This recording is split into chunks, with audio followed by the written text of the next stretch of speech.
Assalamualaikum warahmatullahi wabarakatuh. Alhamdulillah alladzi bi ni'matihi tatimmu shalihat. Asyhadu an la ilaha illallah wahdahu la syarika lah wa asyhadu anna Muhammadan abduhu wa rasuluh. Allahumma shalli wa sallim wa barik ala Muhammad wa ala alihi wa sahbihi ajma'in. Ya ayyuhalladzina amanu taqullaha haqqa tuqatih wa la tamutunna illa wa antum muslimun. Rabbana hab lana min azwajina wa dhurriyyatina qurrata a'yun waj'alna lil muttaqina imama. Allahumma ij'alna muqimis shalah wa min dhurriyyatina rabbana wa taqabbal du'a. Amma ba'd. Mu'minin mu'minat keluarga mukmin hafizahumullah yang dirahmati Allah Subhanahu wa taala.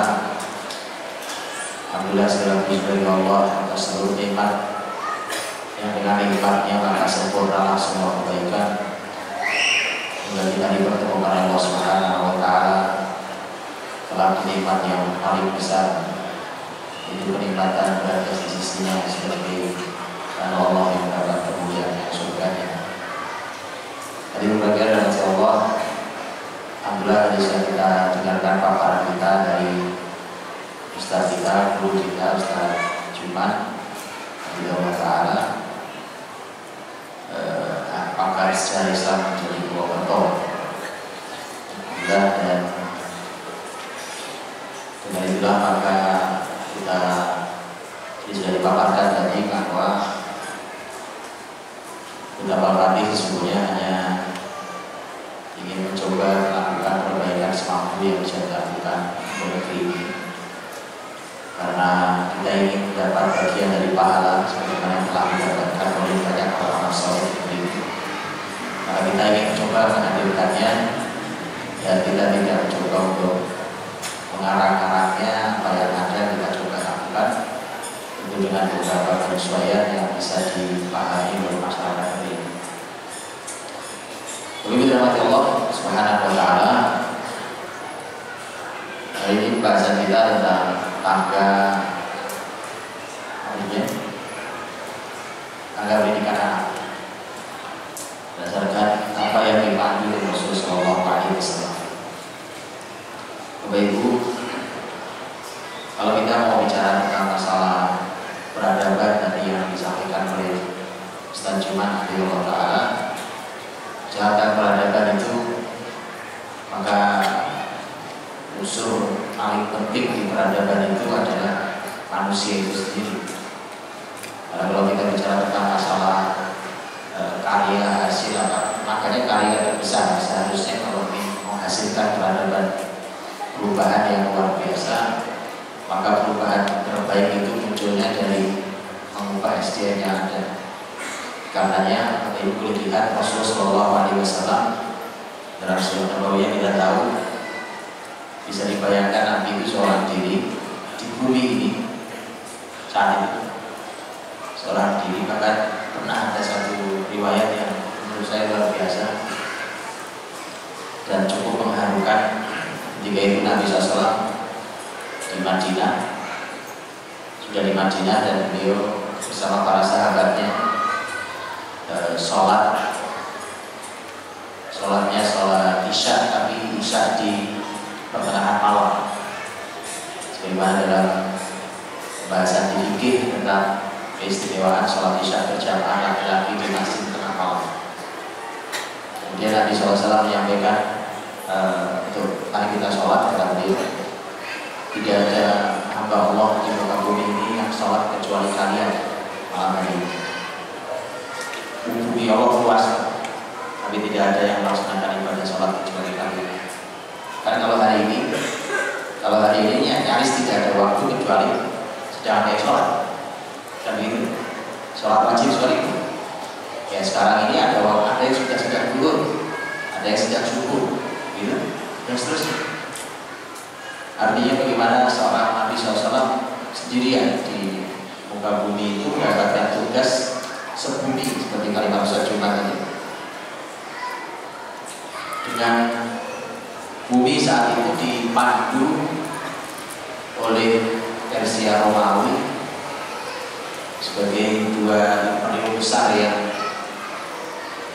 saat itu mengajari bumi ini tentang kejahilian, dan perang terjadi antara mereka juga, pertarungan dahsyat antara mereka, terus terjadi peperangan juga. Sementara masyarakat diajari tentang berbagai macam bentuk kejahilian. Kalau Persia memang tidak punya agama. Persia adalah masyarakat tanpa panduan. Kalau mereka tersesat, kita akan mengatakan wajar. Wajar dalam makna memang tidak ada panduan. Mereka tidak punya kitab suci, makanya agama mereka Majusi, menyembah api.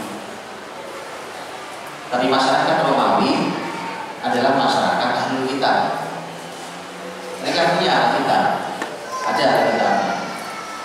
Karena bangsa di Jazirah Arab kalau lagi mencari agama, mereka perginya bukan ke Persia, tapi ke Romawi.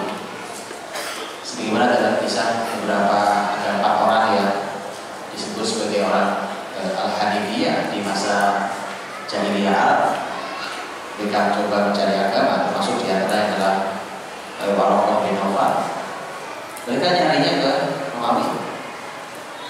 Tapi yang punya Alkitab pun tersesat jalan.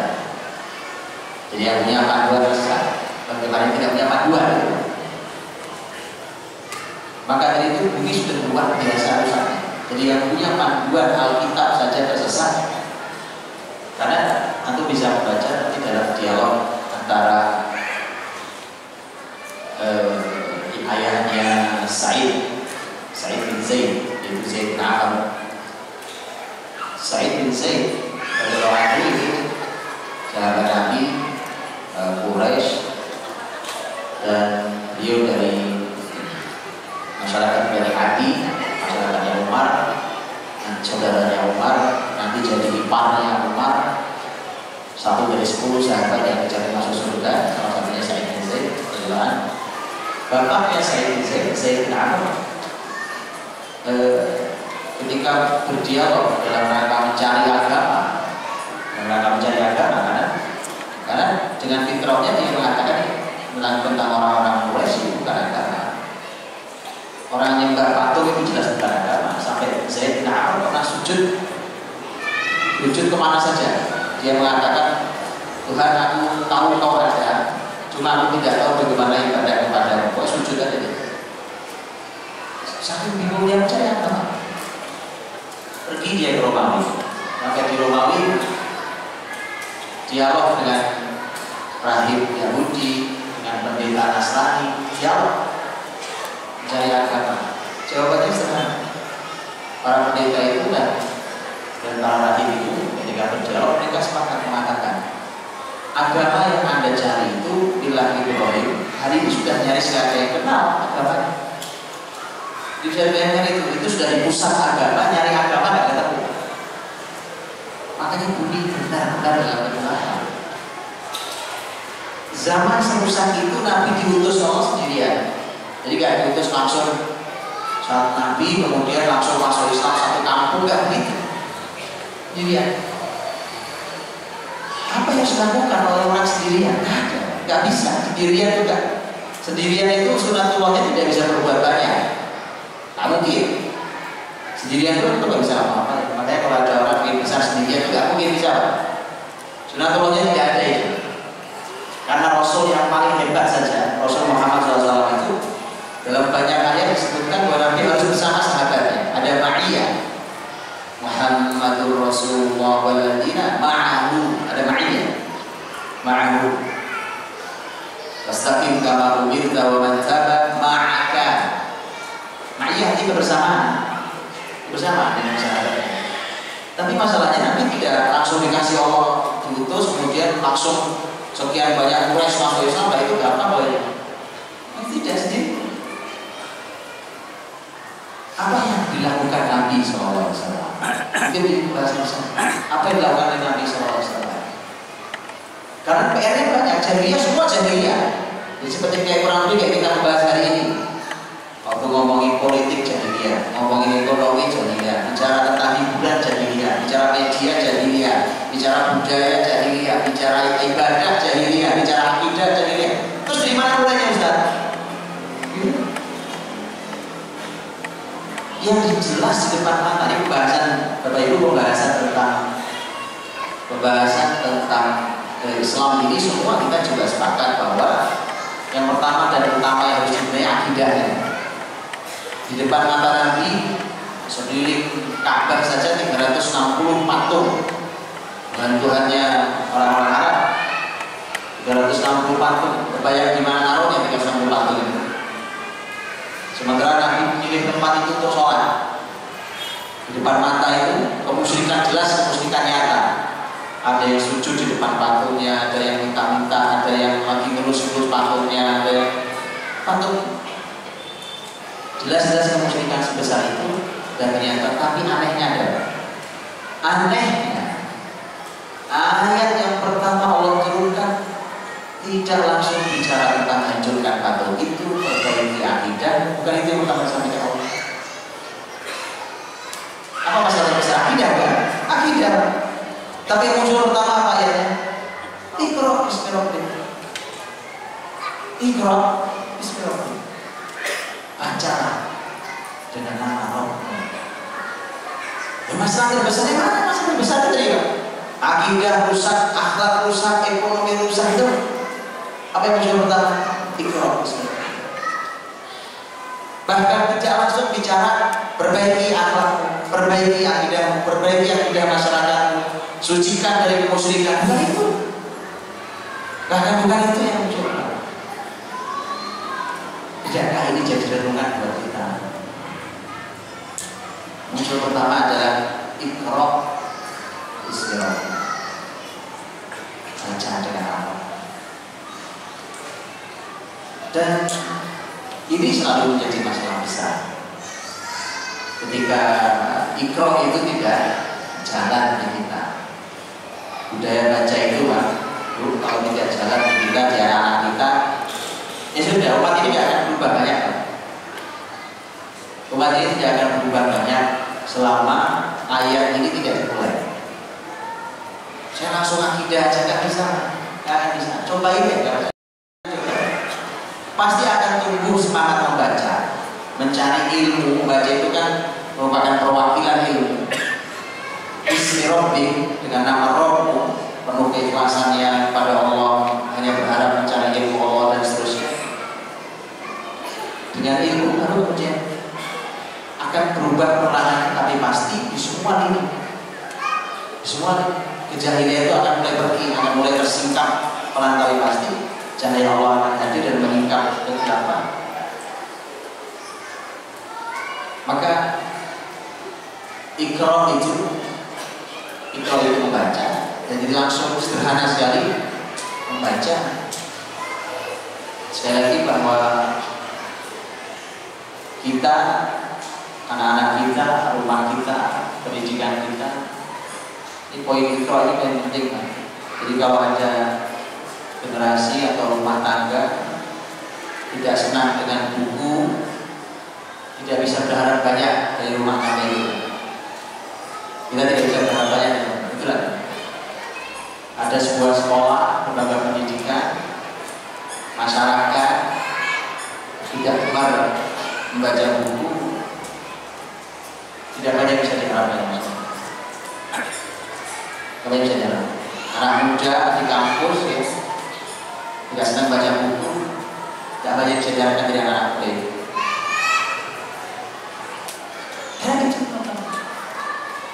Bahwa ayat ini kemudian mengawali semua perjuangan Nabi SAW itu. Ini adalah sebuah kenyataan di depan mata kita. Yang Iqra bismi rabbik.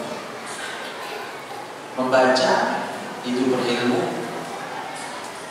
dan inilah yang dilakukan Rasul SAW kepada para sahabat. Nabi Muhammad SAW yang membina para sahabatnya sampai mereka memiliki semangat berilmu. Bisa dibayangkan Nabi Muhammad itu hadir di masyarakat ummi. Masyarakat ummi, dan Quran jelas mengatakan itu. Nabi sendiri ummi, tidak bisa baca tulis. Alladzina yattabi'una ar-rasulan nabiyyal ummi. Nabi ummi. Masyarakatnya juga ummi. Walladzi ba'atsa fil ummiyin rasulan minhum. Ummi. Masyarakatnya tidak baca tulis, beliau nggak bisa baca tulis, perintahnya suruh baca. Itu kalau dalam bahasa kita hari ini istilah kerennya out of the box gitu. Bahasa kerennya gitu. Dia melawan arus orang biasa aja, nggak bisa, orang turis nggak bisa baca biasa aja, yang penting kaya, duit banyak, nggak bisa baca aja kaya. Apa yang sibuk-sibuk belajar? Ternyata peradaban Islam muncul dari situ mulai. Hanya karena Nabi Muhammad tidak bisa baca tulis memang, karena tidak boleh bisa baca tulis, maka khusus beliau tidak boleh bisa baca tulis. Karena akan hilang kalimat Nabi al-Ummi yang tercatat dalam alladzina yattabi'una ar-rasulan nabiyyal ummi alladzi yajidunahu maktuban 'indahum fit Taurat wal Injil. Karena tercatat di Taurat dan Injil memang ummi. Kalau beliau tidak bisa, kalau beliau jadi bisa baca tulis, berarti bukan beliau Nabi. Makanya karena sudah tercatat di Taurat dan Injil. Nabi Muhammad orang cerdas, simpel kalau mau belajar bahasa tulis. Tapi umatnya harus bisa baca tulis. Makanya itu perhatikan ketika Nabi dapat tawaran perang Badar, nah gitu. Begitu dapat tawaran perang Badar, perang besar pertama, Nabi punya tawaran. Yang tawaran itu adalah orang-orang Mekah, orang Quraisy banyak.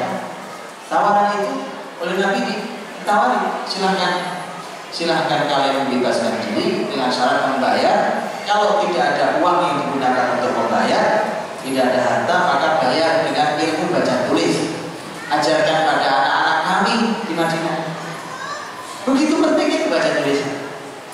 Begitu penting baca tulis. Kenapa? Kan di situ kan itu peradaban mulai dari situ. Mengubah Persia Romawi segede bumi yang rusaknya sudah massal itu. Ya tadi Nabi sampai katakan tidak ada malam ini orang sholat dari hamba Allah semoga bumi kecuali kalian. Beberapa orang cuma sahabat Nabi di Madinah. Segitunya tugas besar Nabi SAW. Ternyata Nabi SAW beliau disitulah mulai sebelum ayat mulai. Nabi punya peduli pada anak-anaknya karena anak generasi pelanjut beliau. Sampai beliau meminta agar ajari anak-anak ini baca tulis. Kalau yang punya uang, yang tertawan, ajari mereka baca tulis. Satu guru, satu orang tawanan, satu orang tawanan itu mengajari. Ada 2 riwayat, ada yang mengatakan 10, ada yang mengatakan 12. Mengajari jumlah satu kelas 12, ada yang mengatakan 10. Itu diajarkan. Kalau sudah bisa baca tulis, bebas dia suruh pulang tawanannya bebas. Bisa bayangkan itu. Nah, sesuai dengan Allah. Jadi kalau mau mengubah sebuah zaman dengan perubahan yang sangat mendasar, fondasional, mendasar sekali, maka yang harus dilakukan adalah mengubah generasinya. Mengubah generasinya. Itu mau mengubah. Karena begitu Nabi punya generasi di Mekah, Nabi pindah ke Madinah, baru Nabi punya pasar. Ya, sistem pasar, sistem ekonomi, Nabi punya sistem ekonomi. Kalau SDM belum diubah, tidak ada upaya perubahan pada SDM. Bahkan sudah disiapkan pasar wadah pasar Islami gitu. Sudah nanti juga lama melencet lagi, melencet. Karena memang tidak berubah SDM. Apalagi dia menjalankan syariat Islam dengan image lama, repot lagi. Pengusahanya semangatnya syariat Islam, tapi image lama. Repot. Karenanya harus diubah betul generasi. Betul. Dari yang ada itu diubah, kemudian apalagi generasi selanjutnya dari mulai anak-anak yang masih kecil-kecil, begitu punya kepedulian yang sangat tinggi terhadap mereka tentang pendidikan. Maksudnya dalam Allah Subhanahu wa Ta'ala, dan pendidikan yang paling berhasil adalah pendidikan Rasul. Pendidikan Rasul. Karena pendidikan Rasul itu, para sahabat itu bertemu dengan Rasul, gak usah lama-lama. Ketemu Nabi gak lama tapi jadi orang besar. Cukup itu ketika bertemu dengan Rasul, lingkungan Madinah. Anas bin Malik ketemu Nabi, belajar sama Nabi cuma 10 tahun. 10 tahun aja. Anas umurnya 10 tahun. Pertama bertemu Nabi tahun 1 Hijriah, Nabi hijrah ke Madinah. Dan Nabi wafat setelah 10 tahun di Madinah. Dia belajar sama Nabi cuma 10 tahun. Rasulullah wafat umurnya Anas 20 tahun. Sahabat umur itu sudah berkiprah besar di kekhilafahan.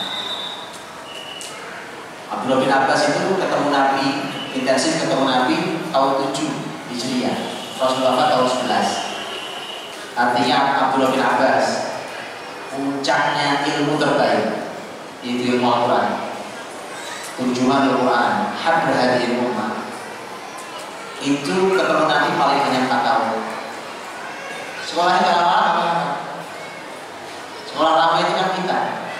Sekolahnya kelamaan, pinter enggak, sekolah enggak. Itu masalah sih. Seharusnya kan kita mulai sekolah, bukan malah ditambahi panjang, bukan. Oh kayaknya kurang panjang, bukan masalah kurang panjang, kepanjangan. Kita di sekolah memang kepanjangan. Untuk itu, apakah manusia betapa efektifnya Nabi SAW? Karena nanti, bagaimana siapa yang nanti pemimpin bumi? Anas bin Malik pindah ke Basra. Abdullah bin Abbas jadi pemimpin besar. Sempat menjadi pemimpin besar juga di Irak. Dia jadi staf ahli paling penting di masa Khalifah Umar bin Khattab radhiyallahu. Orang penting yang biarkan mereka itu. Mereka itu orang penting yang belajar Nabi cuma sekian lama terus. Nah, ini masalah kita. Begitu seterusnya. Pada ada generasi Nabi yang adalah generasi yang awal. Generasi yang awal. Masa pokoknya kalau sahabat bilang bakal di orang awal. Kalau itu usaha Nabi cukup lama, tapi kan sudah berusia. Karena Abu Bakar hanya kurang lebih 3 tahun lebih muda dari Nabi SAW.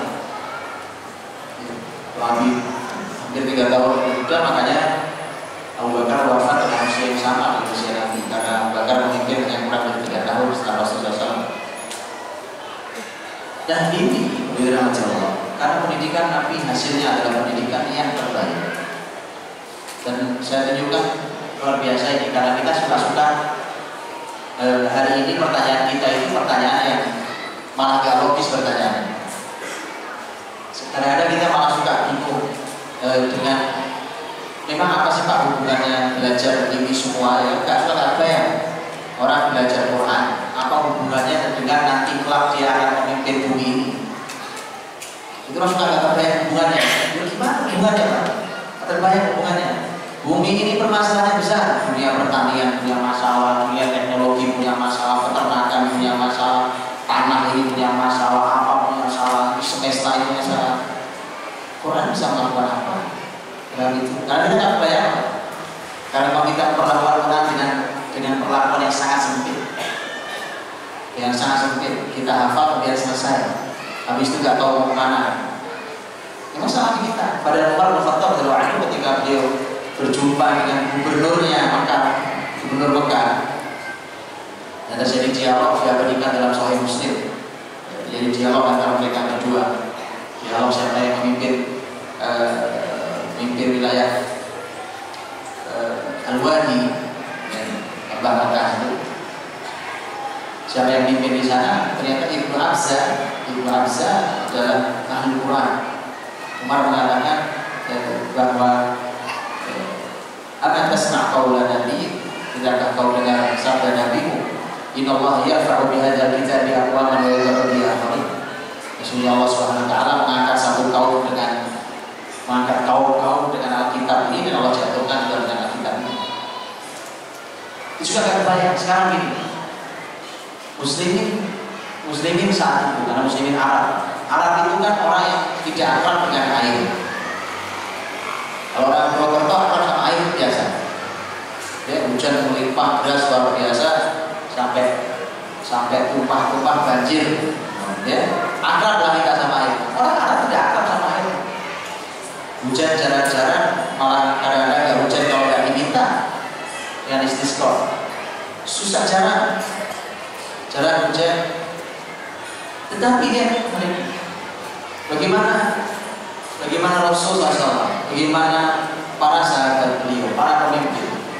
Itu visinya luar biasa. Bahwa kalimat yang sering kita dengar, ini kalimatnya Umar bin Khattab, "Alimu auladakum sibaha wa rima wa rukubal khair." Ajari anak-anak kalian berenang. Berenang kan di air, Pak, bukan di pasir. Iya kan? Di air. Bagaimana Umar punya visi ke depan luar biasa tentang berenang. Dan berenang. Padahal mereka tidak apa-apa. Karena mereka baca Quran. Bagaimana tidak? Quran menyebut tentang lautan, menyebut tentang sungai, dan itu semua menjadi tugas muslimin. Maka ketika masa Khalifah Utsman radhiyallahu anhu dan muslimin pertama kali memiliki pasukan angkatan laut yang dipimpin oleh sahabat mulia Muawiyah radhiyallahu anhu, dan Nabi telah memberikan ujian sebelum itu sebagai pasukan pertama di laut untuk pemimpinnya, yaitu untuk Muawiyah radhiyallahu anhu. Itu Muawiyah Quraisy juga, Utsman juga Quraisy. Masuk pertama ke lautan, angkatan laut dipimpin oleh beliau. Kemudian di lautan perang sama pasukan yang sudah akrab dengan air bertahun-tahun, memang sudah sejak lama. Itu bisa menang. Atau masa nggak nanya? Itu Muawiyah radhiyallahu anhu belajar angkatan lautnya di mana ya? Masa nggak nanya itu? Belajar dari panglima angkatan laut itu di mana belajarnya? Kami yang mulai sama-sama gak akrab dengan air. Kalau disuruh mengendarai kuda, jago-jago mereka, mengendarai onta hebat-hebat. Air itu mereka gak akrab. Itu maksud saya. Supaya kita tahu bahwa konsep Nabi SAW itu menyelesaikan seluruh permasalahan bumi. Atau lihat Persia melalui seluas itu wilayahnya. Di Khalifah zaman Umar ditutup Persia dan sebagian Romawi Timur di Syam ditutup. Itu kan bukan sekedar nutup kemudian ditinggal. Kalau nutup ditinggal mah enak. Ya curi selesai tinggal, itu bukan muslimin. Kalau itu muslimin itu tugasnya begitu masuk memakmurkan negeri itu. Coba lihat, itu yang mengurus manajemennya juga sahabat, Pak. Wilayah seluas itu manajerialnya diurusi oleh sahabat. Coba aku nanya, itu sahabat belajar manajemen di kampus mana? Banyak kan? Kurikulumnya apa? Mari kita pikirkan gitu. Yang diurusi bukan manajemen perusahaan, loh. Perusahaan itu kecil banget. Persia Romawi segede-gede itu, seluas-luas itu belajar sahabat. Begitu Ardus Sawat dibuka, wilayah Irak dibuka. Irak dibuka dan itu wilayah sangat subur menghasilkan hasil bumi yang dahsyat. Ardus Sawat itu sahabat Nabi SAW yang juga menyelesaikan urusan pertanian. Karena begitu sudah dikuasai muslimin, muslimin tanggung jawab. Muslimin tanggung jawab. Karena sekarang bumi sudah dikuasai muslimin, wilayah ini, maka karena semua perlu makan, maka urusan pertanian muslimin harus ngajari. Gimana belajar? Jadi bagi rahmat apa yang saya sampaikan ini adalah merupakan cuplikan-cuplikan supaya kita paham betapa pendidikan SDM, pendidikan sumber daya manusianya, generasi itu pendidikan terbaiknya pendidikan Rasul. Tinggal kemudian kan kita bertanya, salah satu pertanyaannya adalah judul hari ini tentang tangga itu. Tangga. Saya mau bicara tangga dulu sebelum isinya apa tangga itu. Kalau ini berarti Allah SWT, sunatullah hidup ini mesti bertangga-tangga. Ada tangganya. Antum loncat bisa. Kita kan suka terlalu senang dengan kata akselerasi. Kita berakselerasi. Kalimat itu gak terlalu menarik Pak buat saya. Beneran. Kalau saya bicara di depan umum ya, kalau saya bicara dengan 1-2 orang saya suka, gak masalah. Tapi kalau bicara seperti ini di depan umum banyak orang, saya khawatir. Kenapa khawatir? Ya Allah, yuk kita coba Pak. Di sini kita boleh coba. Itu ada tangga itu. Kita boleh Pak lompat 1-2 tangga. Kita lompat habis 3 tangga. Boleh kita lompat langsung 5 tangga. Insya Allah selalu semua Pak. Gak semua orang punya kesanggupan yang sama. Makanya saya agak khawatir kalau ada akselerasi. Kemudian dihadirkan, oh ini anak luar biasa, suka pengen niru. Gak semua Tidak semua siap. Itu harus pahami. Kenapa? Jalani saja dengan tangga. Sunatullah hidup itu tangga. Lalu para ulama mengatakan agama kita ini namanya al-Islam. Al-Islam itu satu akar kata dengan as-salam, dengan akar kata juga dengan as-sulam. Kalau as-salam artinya damai, kalau as-sulam artinya tangga. Agama kita karena ada tahapan. Ada tahapan. Orang tidak asal acak pokoknya baik, tidak pokoknya baik. Pokoknya baik itu tidak. Dia harus ada tangga, harus dipahami apa dulu, baru apa, selanjutnya apa. Kita ada tangga. Kalau acak saja, masalah ini kan baik Pak. Ya, saya suka berikan contoh sederhana. Kalau ibu-ibu masak kue, ibu-ibu bikin kausan kue, masak nasi goreng, bapak ibu goreng nasi goreng, ya kan? Atau bikin kue atau apa makanan apa, itu kan ada urutannya Pak. Betul kan? Ini apa tuh penggorengan, wajannya penggorengan, memasukkan ke penggorengan itu ada urutannya. Betul ya? Itu sudah kira gitu. Yang masuk pertama apa? Ini mau nasi goreng, kita nasi goreng. Saya nggak tahu cara masuk nasi goreng. Yang masuk pertama apa? Minyak. Sudah, minyak belakangin aja Pak. Masukin aja langsung nasinya. Gimana? Sepakat? Kira-kira jadi apa? Itu. Padahal nasi baik, minyak baik, bawang baik, itu kan sama. Jadi nggak bisa kita cuma bilang ini kan baik Pak. Iya Mas, tapi belum waktunya. Itu. Nanti matang enggak, gosong ya. Akhirnya nggak bisa dimakan.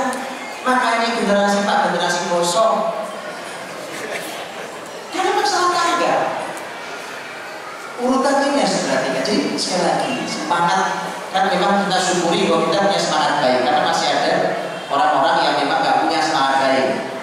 Nah setelah punya semangat baik itu harus diperhatikan tangganya kayak apa. Ini meletakkan kebaikan di setiap tangga ini harus benar. Untuk supaya kita tahu apa yang harus dilakukan. Jadi itu ada banyak pembahasannya, tapi intinya adalah bahwa berurutnya tangga ini harus sangat diperhatikan. Dan bukti bahwa tangga itu sangat diperhatikan yang sering saya sampaikan tentang dunia pendidikan adalah apa yang disampaikan oleh beberapa sahabat Nabi SAW. Di antaranya sahabat mulia Abdullah bin Umar, Jundub bin Abdillah dan yang lainnya. Ketika mereka mengatakan Kunna fityan hazari wa ma'an Nabi SAW fata'allamna al-iman qabla nata'allama al-Quran. Jadi kami dulu sama Nabi belajar iman sebelum Quran. Dan ini menjadi terlihat urutannya ketika Jundub memberikan kritik di riwayat At-Tabrani, memberikan kritik bahwa salahnya kalian adalah belajar Quran sebelum iman. Berarti urutan bukan? Kalau kami dulu sama Nabi belajar iman sebelum Quran, kalian ini salahnya belajar Quran dulu baru iman. Berarti sahabat itu dulu urutan. Iman itu baik, Quran itu baik, salah urutan masalah. Salah. Dan kalau Jundub bin Abdillah radhiyallahu anhu hidup di zaman kita, dia akan bingung. Kalau ini sih masyarakat lah Quran wala iman. Masyarakat bingung. Betul. Makanya kalau sahabat kita ini Pak Nabi masih istimewa. Cuma memang sahabat sering memberikan kritik kepada generasi tadi. Itu sering. Di antaranya dalam kalimat sahabat, saya ingat saya Anas bin Malik lagi berkumpul dengan generasi Nabi dan generasi setelah mereka. Kemudian beliau berkata, saya heran sama kalian ini. Kami dulu waktu Nabi masih hidup, dan sahabatnya dulu waktu Nabi masih hidup, kami takut mengucapkan kalimat ini karena kami anggap sebagai dosa besar. Ini saya dengar berkali-kali di majelis kalian. Kritik sahabat sering ke generasi Nabi ini. Kenapa? Memang secara kualitas turun, tetapi masih bagus, masih lumayan ya. Karena kebalik dari itu, hal masalah kebalik. Tapi masih ada dua-duanya. Masih ada kebalik, tapi barangnya masih ada. Itu tahu ya? Ini baju nih, barangnya masih ada. Pak, saya pakainya kebalik. Yang luar jadi dalam, dalam jadi luar. Ya masih baju, Pak. Cuma jadi lucu. Yang jadi masalah kalau bajunya nggak ada, apa mau dibalik? Kan baju nggak ada. Ya, kunci itulah. Maka tangga itu penting sekali. Jadi jangan hanya semangat ini baik, tapi ada tangga. Tangga terbaik itu tentu tangga yang diajarkan Rasul, yang bisa kita lihat dari sabda-sabda Nabi, dari af'alul Nabi, dari apa yang dilakukan Nabi di dalam mendidik anak-anak di zaman beliau, baik anak beliau sendiri ataupun anaknya para sahabat, anaknya muslimin, atau Nabi mengajari para orang tuanya dan seterusnya. Itu ada tangga-tangga. Ini saya mau sampaikan kepada ibu dirahmati Allah Subhanahu Wa Taala. Di dalam kehidupan kita ini kalau kehidupan kita ini seperti perjalanan yang nanti berakhir dengan kita wafat, maka di kehidupan itu oleh Allah diberi tempat pemberhentian sementara, pemberhentian. Ini kalau kita naik kendaraan, mulai naik bis itu kayak halte. Sebelum sampai terminal akhir, ada terminal akhir, itu ada haltenya, berhenti dulu. Fungsinya halte ini untuk controlling. Sudah benar apa belum? Pindah lagi. Sudah benar apa belum? Pindah lagi. Terus begitu.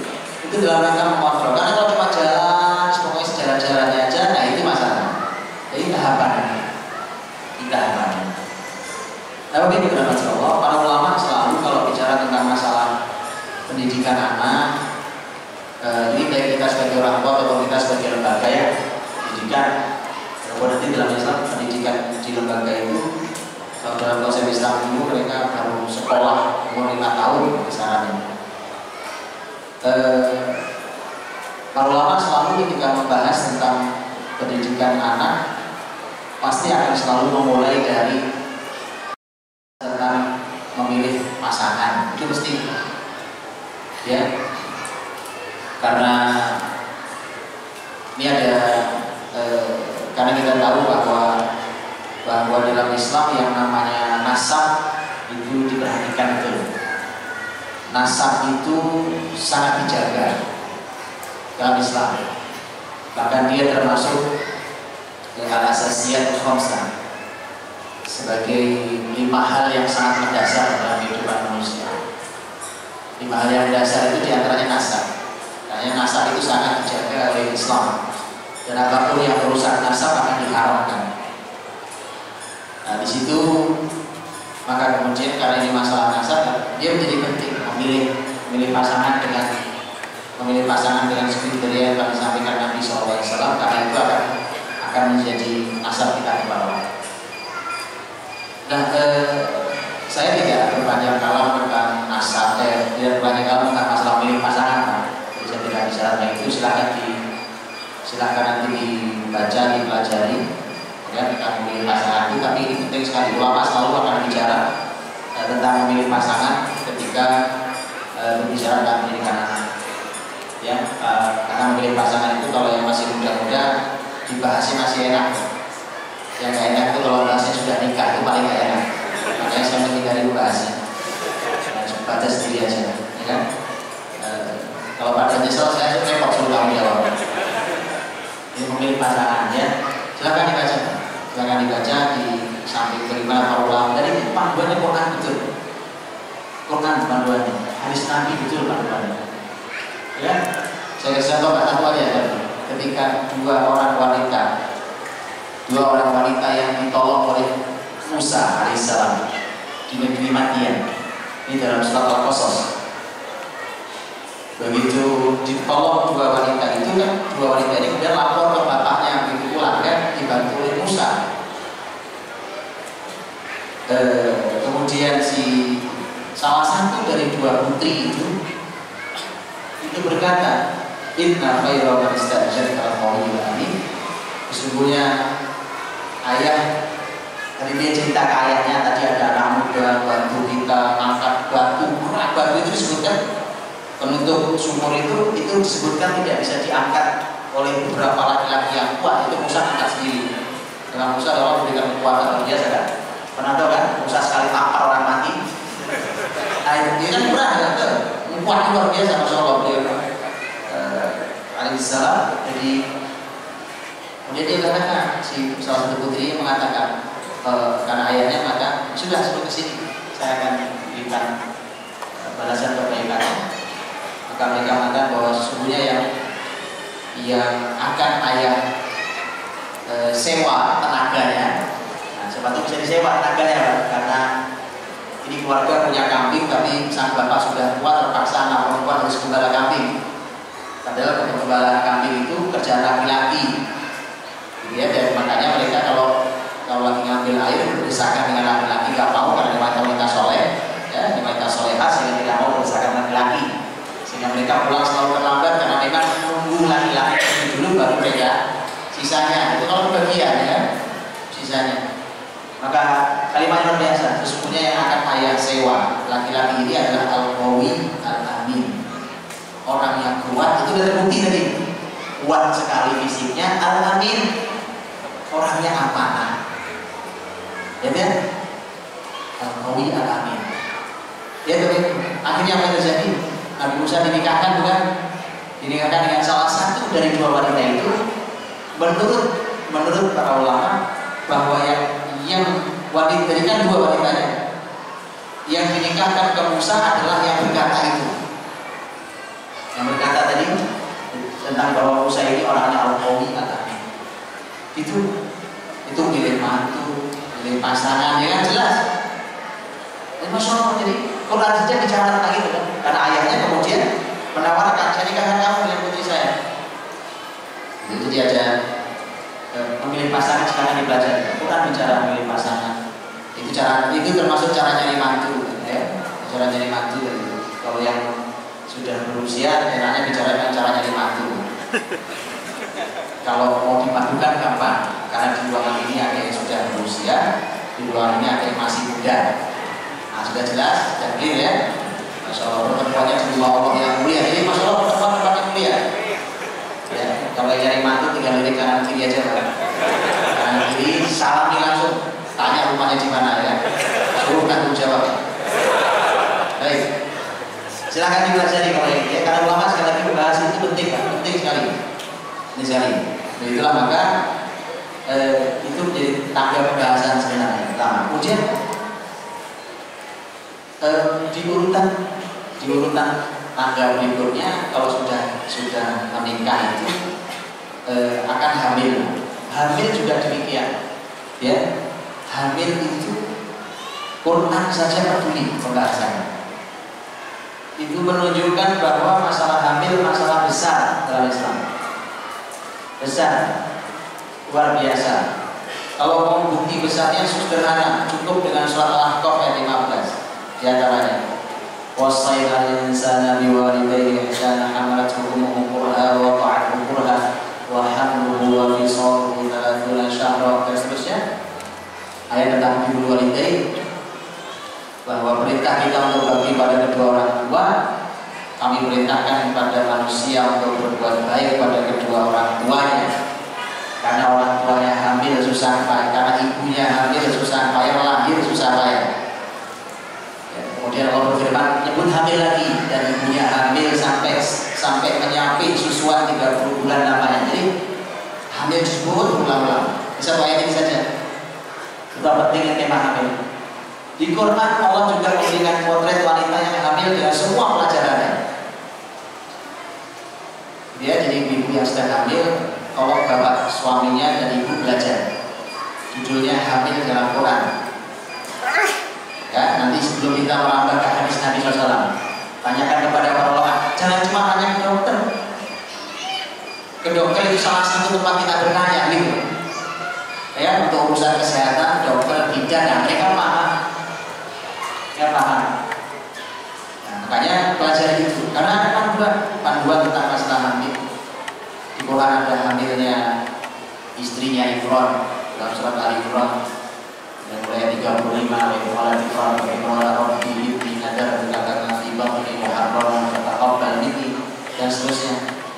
bicara tentang hamil lagi, ibunya hamil dipotret, anaknya hamil di Quran juga dipotret, yaitu Maryam.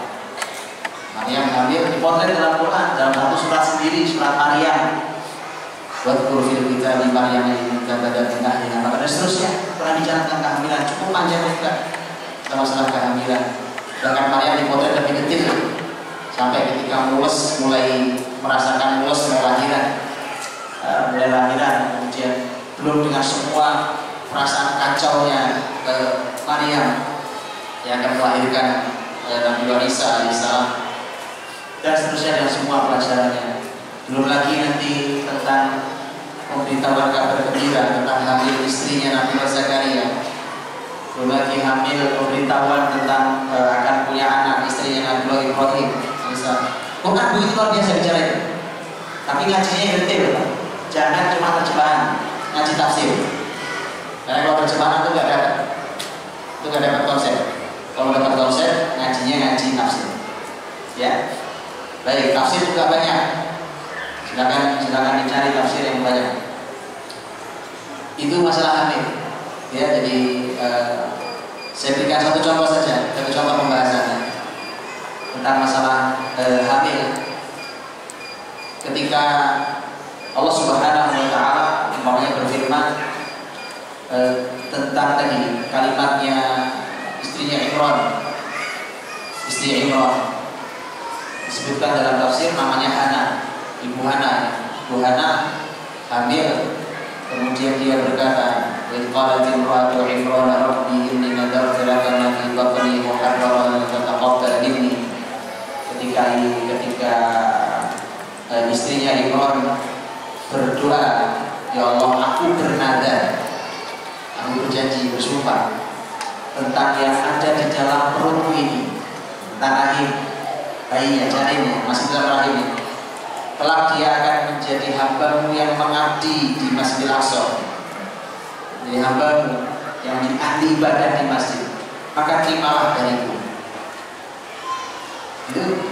Itu pelajaran, salah satu pelajaran. Itu banyak sekali pelajarannya, tapi salah satunya itu bahwa ibu itu ketika hamil itu lisannya memang harus baik. Hati-hati, itu jaga lisan. Berapa bulan hamil? Antum 9 bulan lahir? Iya, 9 bulan lahir ya. 9 bulan berapa? Iya, nggak ada yang 2 tahun di sini. Orang-orang, ada beberapa orang dalam sejarah Islam itu hamilnya 2 tahun. Nah, benar? Ya, orang lahir dan telah menjadi orang-orang besar. Sebutnya 2 tahun. Ilmu kedokteran pasti bingung. Pasti bingung ya, nggak apa-apa. Namanya juga ilmu manusia itu ada batasnya. Ya, ada batasnya. Makanya saya suka beliau di dokter spesialis kandungan yang digelar langganan kami. Saya kalau ini udah waktunya dilahirkan, saya bilang biarin aja, kalau saya dilahirkan biarin aja, kalau saya dipaksa-paksa, karena ujungnya mau jadi sesar kan, nggak usah. Kok gitu, belum 2 tahun biarin aja. Biarin aja.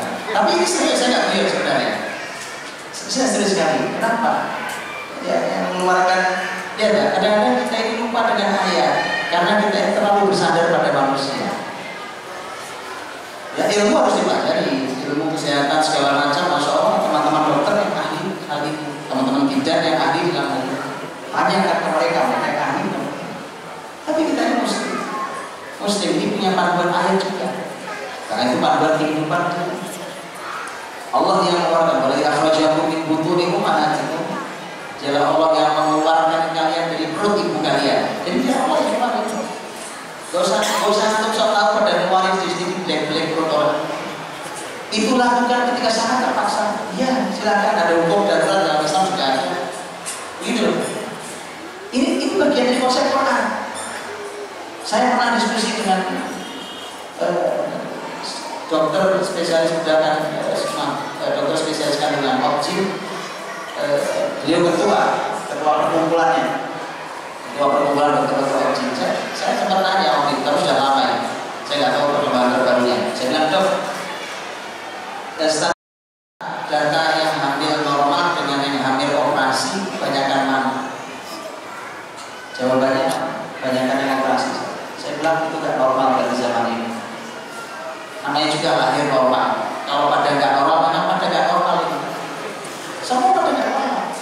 bisa dokternya yang nggak normal, bisa suaminya yang nggak normal, bisa istrinya nggak normal, bisa yang lain nggak normal.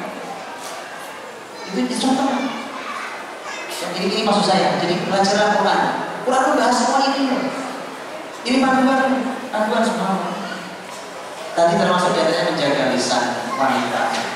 Isinya lisannya baik. Orang tuanya berharap mulia tentang janin dalam rahimnya.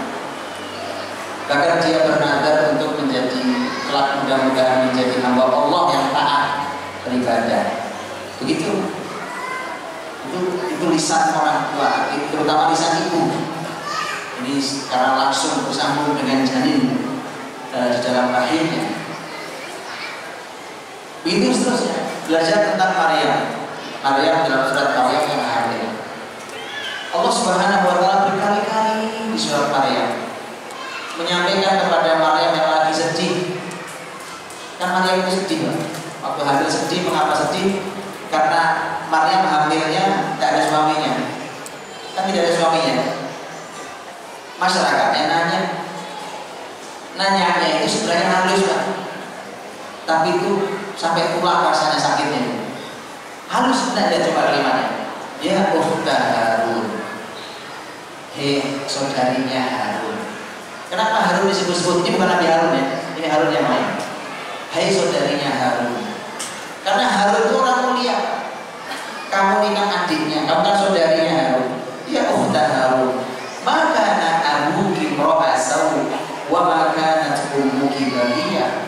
Ayahmu bukan orang jahat, bukan orang jelek. Ibumu juga bukan pelacur.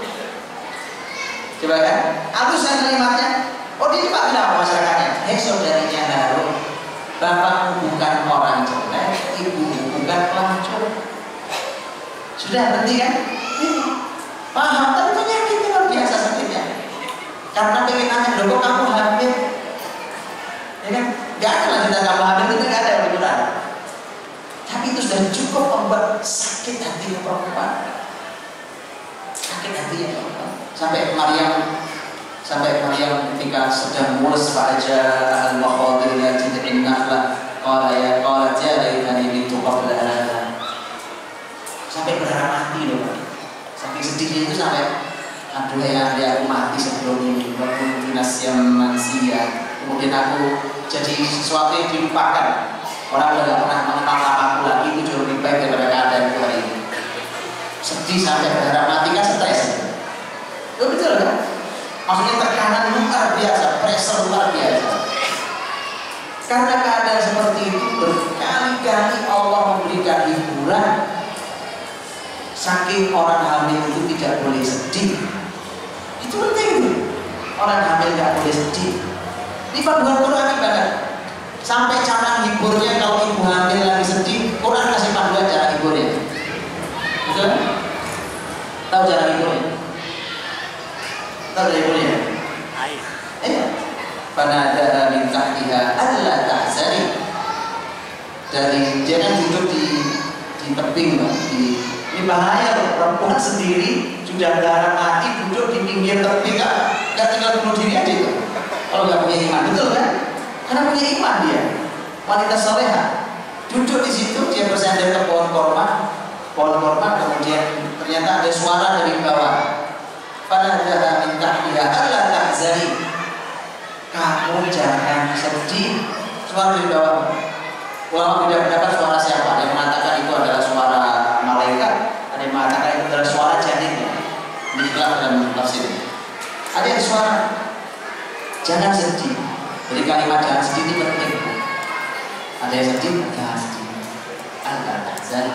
Qad ja'ala rabbuki tahta bisariyah. Itu di bawah sana itu Tuhanmu sudah membuatkan untukmu anak sungai. Penting banget ya, ibu hamil sampai Allah buat di sungai buat ibu hamil. Saking tidak boleh sedih. Itu selesai Pak. Ya, jadi masuk sungai itu kan air itu mengalir, bahkan air yang bisa diminum itu. Tahu ya cara menyenangkan istri yang sedang sedih kalau lagi hamil? Tahu caranya? Betul. Jadi saya coba baca aja terus anak kita tadi. Wahuzi ilaiki jid'in nakhlah tusafir 'alaiki rutaban janiyah. Itu kurma itu kamu guncang-guncang saja, nanti akan berjatuhan rutopnya kurma yang masih muda itu. Masak dalam keadaan masak. Kuli washrobi wa qurri aina. Kemudian makan, silakan diminum, minum air sungai tadi, air jernih sekali, minum dari mata air itu, makan kurmanya. Wa qurri aina, dan bersenang hati. Jadi panjang, timbulnya 3 ayat sendiri. Padahal sedihnya cuma 1 ayat, timbulnya 3 ayat. Sudah ngerti cara timbulnya belum? Belum juga. Belajar bahasa Jumat ya. Saya juga nanti belajar dari ahli dalam ibu sedih. Baik, begitu. Silakan nanti pelajari itu. Karena ini fase penting. Hamil itu fase penting. Hamil fase sangat penting. Kemudian kalau sudah melahirkan, fase berikutnya Islam punya fase namanya rodoah. Fase rodoah. Rodoah itu sebagaimana Allah sampaikan di surat Al-Baqarah, wal walidatu yurdi'na auladahunna hawlaini kamilaini liman arada an yutimma ar-rodoah. Bahwa para ibu menyusui anaknya 2 tahun sempurna. Itu masa menyusui berapa tahun? 2 tahun. Islam sudah bicara 2 tahun, 15 abad lalu. PBB dengan WHO dan UNICEF-nya itu rapat dan menentukan bahwa ternyata menyusui terbaik 2 tahun. Baru beberapa abad lalu. Gitu ya? Makanya gak usah nunggu orang kafir ngomong, Pak. Cukup dengan Quran kelamaan. Itu Umar bin Islam 15 abad lalu. 15 abad lalu menyampaikan menyusui itu 2 tahun sempurna. Jelas ayatnya. Baik, bahkan lebih jelas daripada panduan PBB. Lebih jelas. Oh iya. Hari ini pembahasan tentang menyusui baru pada level ASI. ASI itu singkatan air susu ibu. Quran bukan ASI bahasanya. Quran bahasanya rodoah, menyusui. Yurdi'na, menyusui, aktivitas menyusui. Yurdi'na itu fi'il mudhari'. Fi'il mudhari' itu menunjukkan di aktivitas rutin. Aktivitas rutin, menyusui. Baik. Beda apa tidak beda? Menyusui sama ASI bedanya apa? Ngerti enggak? Iya. Menyusui sama ASI bedanya apa?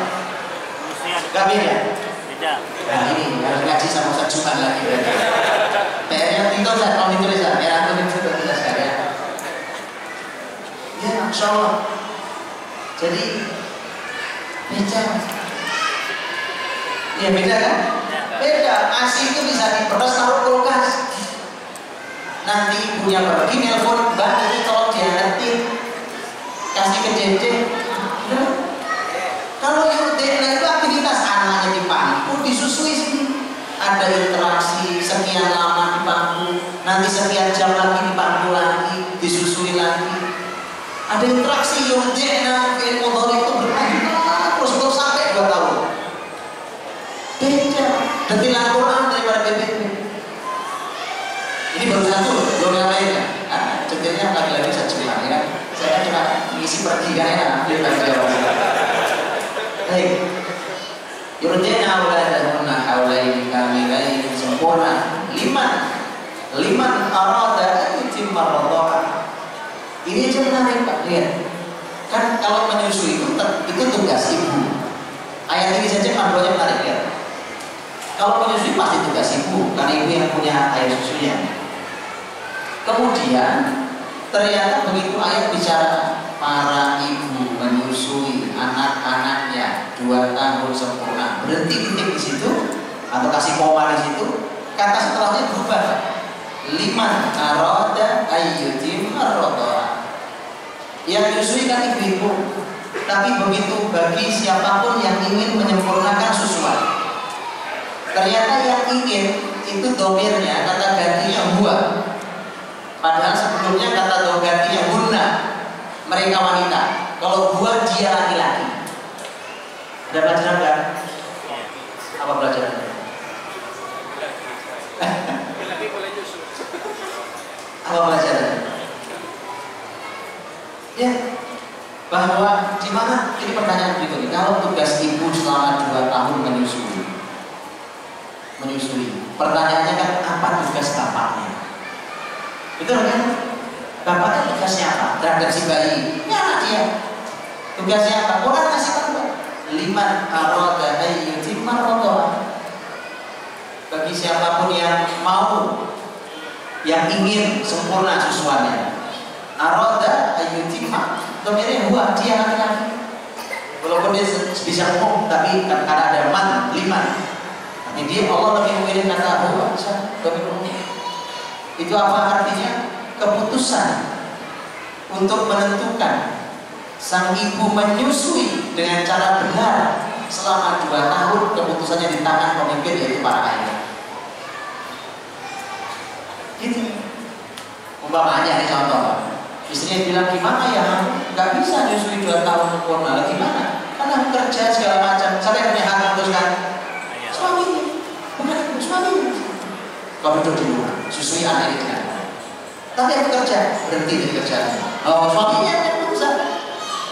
Nanti aku telepon bosmu, aku minta cuti 2 tahun. Oh, nggak mau, tak pecat bosmu. Arti suami yang punya keputusan lah. Jadi suami nggak jelas ya, suami nggak jelas, suami terserah kamu lah, kamu. Ya, antum kawamnya. Ar-rijal qawwamun 'ala nisa. Ini belajar tangga ya, Pak. Karena kalau suami istri tidak di posisinya, berantakan semua pekerjaan mendidik anak nanti. Loh ini Bapak, bagaimana kalau kita tukeran sebuah perusahaan, ya tukeran seminggu aja. Direktur jadi OB jadi direktur, ayo kita sepakati 2 minggu aja. Gimana? Berantakan. Kenapa masing-masing harus bertempat di tempatnya, di tugas masing-masing. Begitu juga para ayah di posisinya, para ibu di posisinya. Maka nanti mendidik anak hasilnya akan istimewa sebagaimana panduan Quran dan hadis Nabi. Liman arada istiqamah. Setelah itu akan bicara lagi, tugas bapak lagi. Wa 'alal mauludi lahu rizquna wa kiswatuhunna. Ini dijelas lagi. Domirnya mana yang bapak, mana yang ibu. Wa 'alal mauludi lahu, laki-laki, bagi dia yang diberi anugerah anak. Maksudnya bapaknya. Ini juga pelajaran di tafsir. Mengapa sih Quran langsung aja bilang buat para ayah? Kan lebih enak. Muter-muter kalimatnya. Wa 'alal mauludi lahu, ya? Muter-muter kalimatnya. Dan bagi dia yang diberi anak, maksudnya bapak, sang bapak laki-laki. Itu hikmahnya kenapa kalau langsung nyebut bapak. Bukan sekarang bahasa kita. Wa 'alal mauludi lahu rizquhun wa kiswatuhun bil ma'ruf. Berhak atau wajib memberikan rezeki kepada siapa? Kepada sang ibu. Ada kan? Nah, kalau tadi saya bilang, ketika mau tadi memberikan keputusan, tanggung jawab ada di tangan suaminya. Suaminya akan menjawab urusan nyari rezeki aku yang ada. Rizquhun wa kiswatuhun bil ma'ruf. Wa 'alal mauludi lahu rizquhun wa kiswatuhun bil ma'ruf. Tugas laki-laki suruh serius nyari rezeki, karena istrinya lagi serius menyusui. Nah ya, begitu bagi tugasnya. Begitu, bukan ayolah kita kan rumah tangga, kita kan bersama-sama atas nama cinta. Salah, ada tugas masing-masing. Cinta kita cinta ya, tapi urusan tugas masing-masing. Bapaknya nyari rezeki, ibunya menyusui, mas. Gitu ya. Begitu caranya. Wa 'alal mauludi lahu rizquhun wa kiswatuhun. Bahkan tugasnya ngasih pakaian. Jadi tugasnya kasih pakaian bil ma'ruf, dengan cara yang ma'ruf, dengan cara yang baik. Itu menyusui 2 tahun sempurna. Baik. Jadi masa itu jangan sampai terlewat. Masa itu jangan sampai terlewat. Kemudian setelah masuk 2 tahun itu kan masuk di tangga berikutnya. Dan ini sekali lagi di harta-harta yang dalam Islam dikasih gitu. Tentu saya tidak bisa detail membahasnya karena bahasanya panjang sekali. Saya hanya cuplik-cuplik di pembahasannya ya. Masuk di fase berikutnya adalah setelah 2 tahun.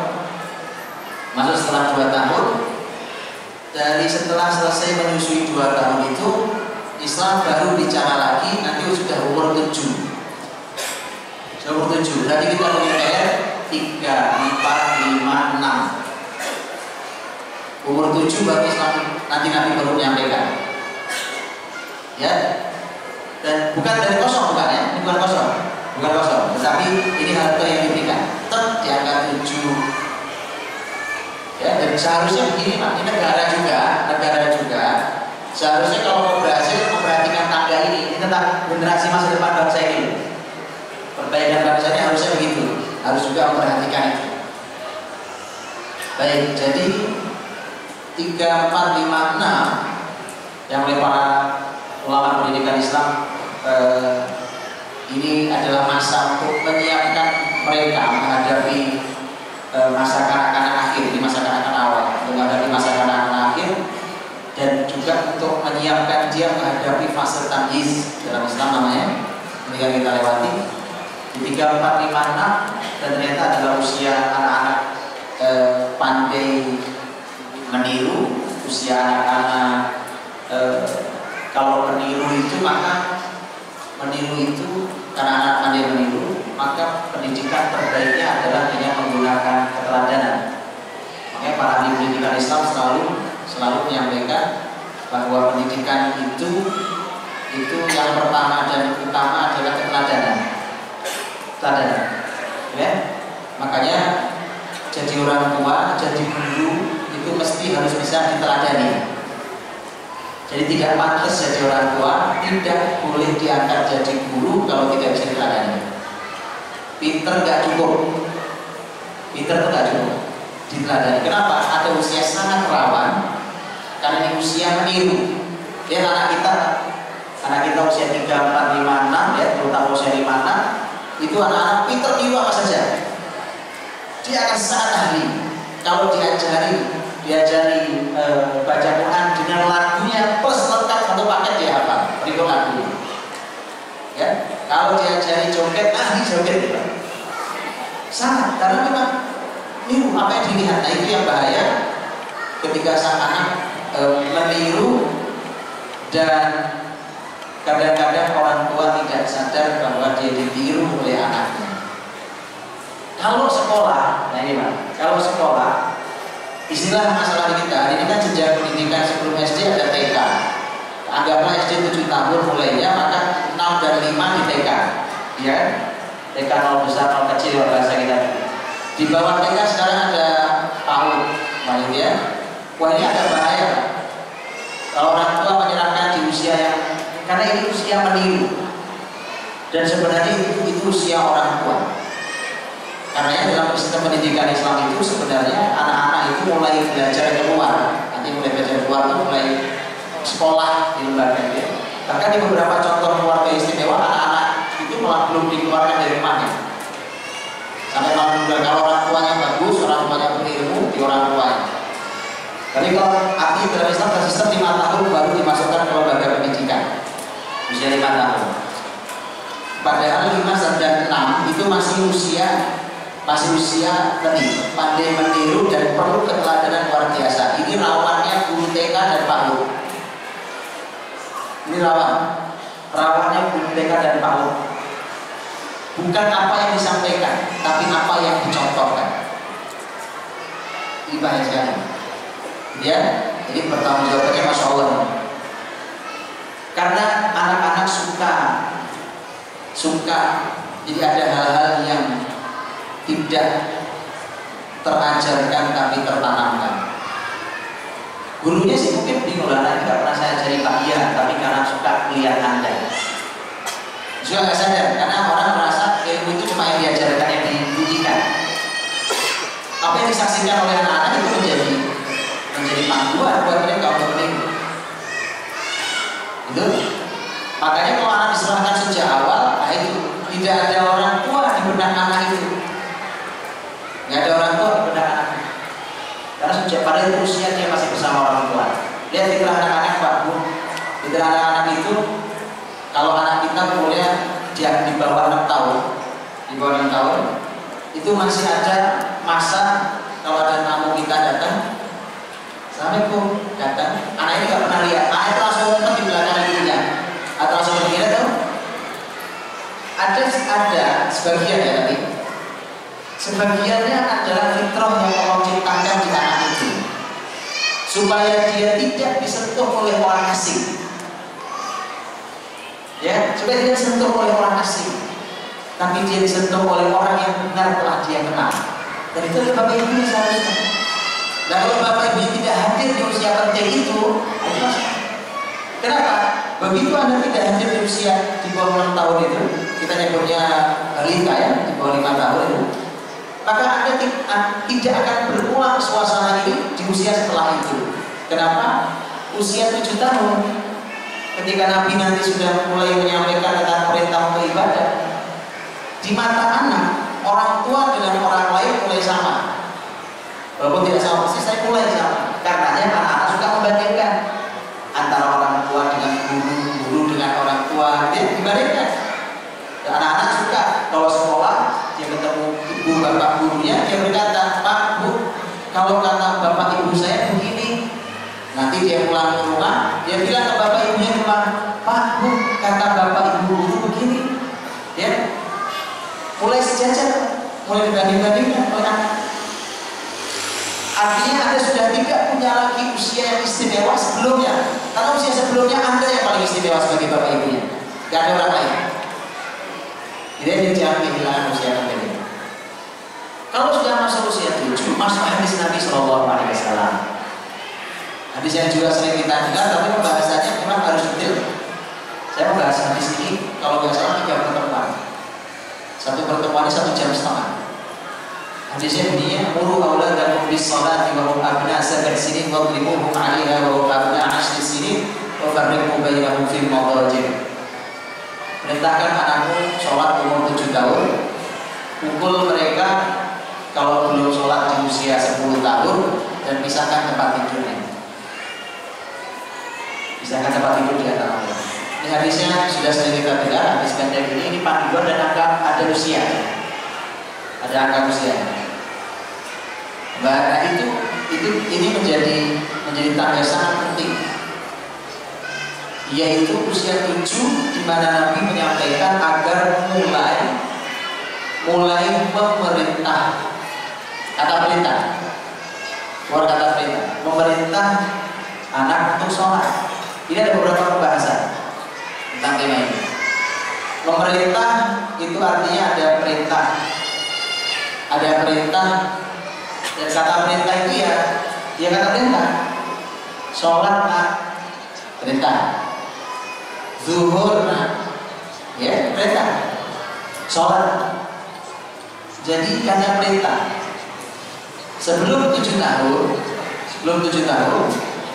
dia menjadi pertanyaan, bagaimana dengan sebelum 7 tahun? Nah itu tadi saya sebut. Karena itu sebelum 7 tahun adalah usia anak pandai meniru, maka tergantung apa yang dilihat oleh anak-anak terhadap Anda. Lagi ada bapaknya masih asik depan TV, ibunya asik main handphone, umpamanya. Ini kan ada yang salah. Itu bahaya karena anak akan punya kebiasaan itu. Nah kalau sudah 7 perintah bunyinya, sholat nak. Yang laki dibilang ke masjid nak, gitu. Nah itu perintah, muru, tak perintah. Makanya begini juga, kita jadi heran. Saya pernah sebenarnya bertanya, subhanallah, coba saya dalam hati bertanya, karena saya belum ketemu jawabannya, sudah sekian tahun lalu. Karena anak saya waktu itu, anak saya pertama, itu waktu umurnya kurang lebih 4 tahun, laki-laki dia, suka saya ajak ke masjid, ke musola di rumah saya. Sholat saya di rumah sih saya ajak ke masjid. Tahun saya ajak jalan, sekali waktu tidak bisa, sekali waktu tidur, sekali waktu tidak mau, ya atas ya. Saya ajak ke masjid 4 tahun, 4 tahun, 5 tahun, itu antar sholatnya. Teman-temannya lari ada, dia nggak pernah lari. Saya nggak pernah ancam perintah itu, memang belum waktunya. Sudah antar anak ini, sudah berdiri antar, dia nggak pernah dia sholat Allahu Akbar selama itu nggak ada. Di hati saya muncul pertanyaan, Karena selama saya jaga 4 tahun, 5 tahun, masuk 6 tahun, lama 3 tahun, saya bisa bertanya, kenapa ya Nabi baru mengatakan umur 7? Oh, anak ini udah bisa ya, 4-5 tahun sudah bisa gitu, sholat mantap, gak main itu bisa ya. Subhanallah, saya merasa jawaban dari Allah. Kurang lebih anak ini memasuki usia 6 masuk ke 7, sholatnya mulai error Pak. Saya ini jawabannya, saya nemu jawabannya itu. Saya bahagia ini jawabannya. Dia mulai kenal main, mulai kenal main. Dia walaupun tidak separah yang lain, tapi dia mulai ini main dalam sholat. Maksud saya bilang subhanallah, benar kata Nabi SAW. Usia sebelum 7 itu hanya kondisian. 7 itulah muncul perintah. Karena nanti anak itu mulai antar lagi sholatnya setelah 7. Bismillah. Jadi ini jawabannya. Makanya juga gini, Bapak Ibu dalam Allah, tidak perlu juga cepet-cepetan. Jadi paham ya? Serba pengen cepat, semakin cepat makin baik.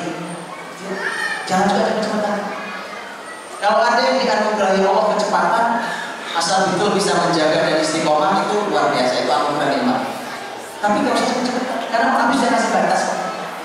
Cukup 7 tahun mulai diperintah, sebelumnya dikondisikan, kemudian 7 tahun diperintah. Kemudian datang sholat, laksanakan dengan benar. Berarti kan ada pembahasan tentang namanya sholat tidak sah kecuali dengan wudhu. Berarti yang sudah diajari wudhu. Sholat tidak sah kalau ada najis. Berarti harus diajari tentang izalatul najasah. Bagaimana cara menghilangkan najis. Belajar toharohnya mulai jalan sebelum 7. Jadi kalimat itu tuh panjang pembahasannya dan seterusnya. Kemudian ada pembahasan 7 sholat itu. Ternyata para ulama menyampaikan bahwa sebagian ulama mengatakan Nabi memang menyebut sholat, tetapi ini adalah merupakan satu contoh ibadah besar, bahkan yang terbesar yang disebut, sehingga ibadah wajib lainnya ikut ke sholat. Apa maksudnya? Ada puasa wajib, puasa Ramadan, sekarang kita puasa. Anaknya sudah 7 tahun kasih perintah puasa. Berarti sebelumnya dipungut dimana dengan ilmu puasa kan? Kayak tadi sholat, sebelumnya ada toharoh dan segala macam. Sama sholat juga gitu. Puasa juga sama gitu. Dikasih ilmu tentang puasa Ramadan, umur 7 tahun mulai diperintah karena itu wajib. Dan nanti juga ada pembahasan tentang tema pakaian. Berpakaian sesuai dengan pakaian Islam, laki dan perempuan beda. Kita tahu dalam Islam laki perempuan punya pakaian yang berbeda, dan itu dibahas oleh para ulama. Kapan putri-putri kita mulai diajari berjilbab? Karena masalahnya bukan. Jadi kalau mengajari beginian ini setelah balik itu sudah terlambat semua. Balik baru diajari sudah terlambat semua. Ngajari berjilbab, balik baru diajari sholat, baru diajari toharoh, baru diajari, itu sudah terlambat jauh banget. Kenapa jawabannya? Lihat Nabi di zaman beliau, anak-anak balik itu laki-laki kurang lebih 15 tahun. 15 tahun baru balik. Tadi sholat mulai diperintah umur 7 tahun. 7 ke 15 itu sendiri sudah 9 tahun. Sudah 9 tahun. Artinya kalau balik baru diajari sholat, maka sebenarnya yang terjadi adalah kita terlambat 9 tahun. Berarti begitu juga yang lainnya, tentang puasa, tentang segala macam ibadah-ibadah wajib. Kemudian tentang berpakaian. Wanita, perempuan mulai diajari berhijab, ulama berbeda pendapat kapan dimulainya. Ulama Syafi'iyah mengatakan bahwa para anak-anak putri santri kita mulai diajari berjilbab, tidak sama antar anak, tetapi bisa jadi tidak sama. Kalimatnya adalah indama tushtaha. Ketika anak perempuan ini mulai disenangi, mulai diminati, disenangi temannya, ya, itu harus sudah dijilbabi. Belum balik, kalau udah balik udah siap dinikahi. Ini mulai disenangi, ya. Itu indama tushtaha. Artinya itu semua ada panduannya di sana.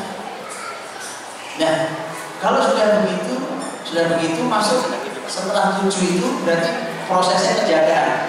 Sholat diperintah dijaga, puasa diperintah dijaga, dan seterusnya, wajib wajib dijaga, sampai umur 10 evaluasi besar-besaran. Umur 10. Karena Nabi mengatakan, "Wadribuhum 'alaiha wa hum abna 10 sinin." Pukullah anakmu. Bapak Ibu perlu belajar tentang memukul yang sesuai dengan panduan Islam seperti apa. Mukul ya mukul, tahu mukul ya? Atau saya perlu contohkan? Tahu ya mukul ya? Gak usah ditafsirkan macam-macam. Ini kalimat Rasul, kalimat sakral. Mukul ya mukul. Dorong dalam bahasa Arab mukul. Makanya saya bilang kalau ada yang mau saya contohkan, saya contohkan sini. Dorong itu mukul. Loh kok Nabi ngajarin kekerasan? Jangan salah, Nabi gak pernah keras. Ini pendidikan, Mas. Yang menghilangkan konsep ini generasi seperti hari ini, anak gak bisa diatur. Gurunya capek, orang lain pusing. Negara rapid. Makanya jangan coba melawan Rasul. Kenapa? Karena urusan mukul itu dalam Islam ada panduannya. Saya tulis makalah dalam hal ini, saya dapatkan belasan panduan dalam tema hukum itu. Jadi ada ilmunya, harus diilmui dulu. Dari bapak ibunya harus belajar ilmu ini, para guru juga belajar ilmu ini. Dievaluasi, kewajiban ini dijalankan dievaluasi. Wadribuhum 'alaiha wa hum abna 10 sinin. Wa farriqu bainahum fil madajih, pisahkan tempat tidurnya. Nah, ini pembahasannya juga panjang. Pisah tempat tidur itu urusannya antar saudara kandung laki dan perempuan.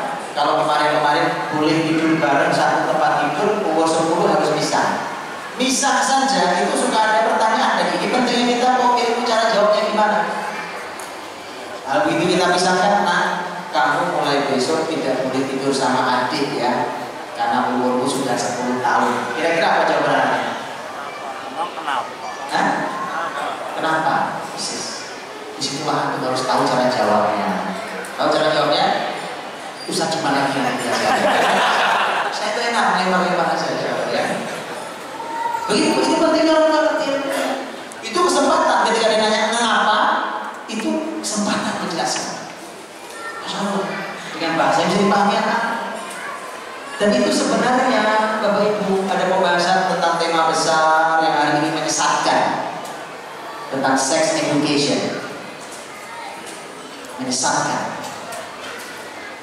Jadi karena beda, Islam belajar sex education tujuannya supaya suci. Dan Bapak Ibu lihat, kalau belajar dari orang Barat, apa itu yang diinginkan? Hidup bebas, telanjang semaunya, maaf, dan seterusnya. Jelas benar itu. Hati-hati belajar ilmu yang satu ini menyesatkan. Yang bicara bukan saya. Para pakar pendidikan Islam menyampaikan yang hati-hati. Ini kendaraan yang sangat efektif untuk merusak generasi. Tema sex education. Kalau nggak percaya buka bukunya Dr. Adnan Baharif tentang judulnya Tarbiyah Jinsiyah. Tarbiyah Jinsiyah, sex education. Dia itu ada bahasa tentang jadi tidak tiba-tiba kemudian cuma di anak di seminar kan tentang tema itu bahaya.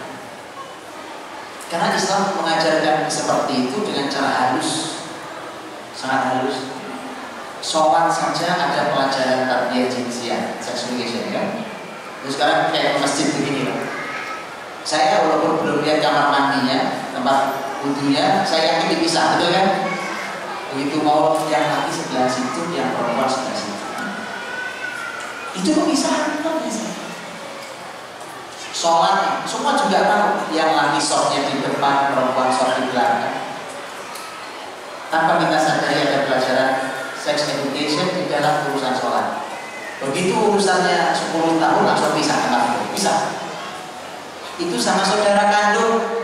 Bagaimana dengan orang lain yang bukan mahram? Lebih tegas lagi.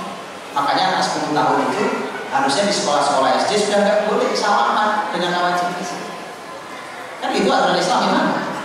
Ini gurunya Pak, sudah nggak boleh bukan mahramnya kecuali gurunya ibunya sendiri atau bapaknya sendiri. Bukan mahram. 10 tahun. Ini harus dijaga. Terakhir, tapi udah macam Allah. Kemudian nanti setelah masa 10 itu terus naik ke atas dan tidak disebutkan umurnya tapi disebutkan sifatnya. Umurnya tidak disebutkan karena beda-beda setiap orang. Itu masalah al-bulu, yaitu masalah balik. Quran bicara masalah balik, hadis Nabi bicara balik, fikih balik panjang lebar dibahas oleh para ulama, para ilmu. Itu harus dipahami. Diketahui balik seperti apa. Bagaimana bersikap ke mereka? Karena sudah berubah. Kalau sudah balik itu anak sudah bukan anak lagi, bukan anak-anak lagi. Dia sudah dewasa sejajar dengan kita. Sudah tanggung jawab dunia akhiratnya sama dengan kita. Walau secara usia beda dengan kita. Walaupun kita bapak ibunya, tapi kalau sudah balik sudah setara sejajar dalam usia. Makanya kalau tidak disiapkan dan keburu balik itu bahaya. Dan yang paling terakhir nanti adalah tentang pembahasan usia rusda. Usia rusda ada dalam surat An-Nisa ayat yang ke-5 dan ayat yang ke-6. Kalau kita lihat ayat yang ke-6, Allah berfirman bahwa betul yatama hatta idza balaghul nikah fa in anastum minhum rusda. Usia rusda. Fadfa'u ilaihim amwalahum dan seterusnya. Usia rusda ada pembahasan sendiri. Bapak Ibu silakan pelajari itu karena setelah balik tidak lama setelah balik seharusnya anak itu sudah punya sifat rusda. Rusda itu bagaimana dia bisa menyimpan harta dengan baik, membelanjakan harta dengan baik, dan mengembangkan harta dengan baik. Jadi semua ada pembahasannya, ada panduannya, ada caranya diajarkan ulama dan seterusnya. Seharusnya kalau sudah balik sudah beres Pak.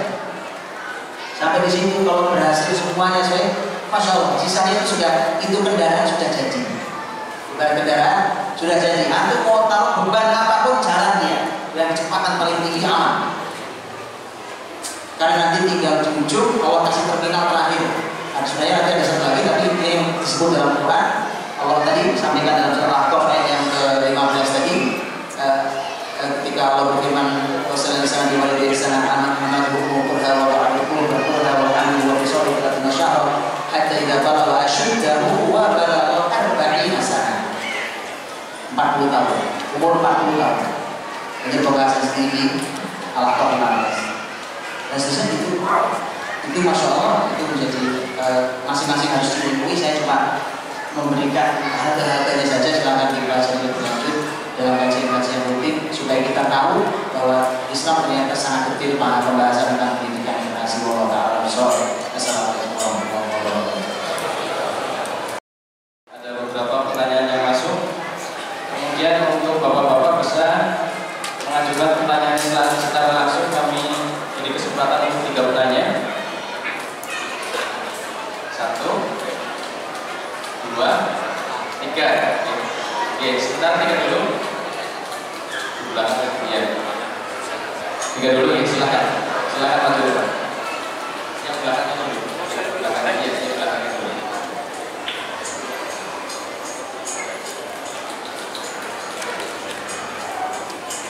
Cek. Bismillahirrahmanirrahim. Assalamualaikum warahmatullahi wabarakatuh.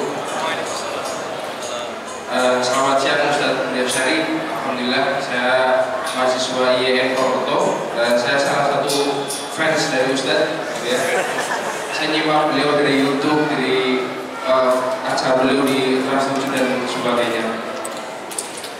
Ustaz, umur saya sekarang 21 tahun Ustaz.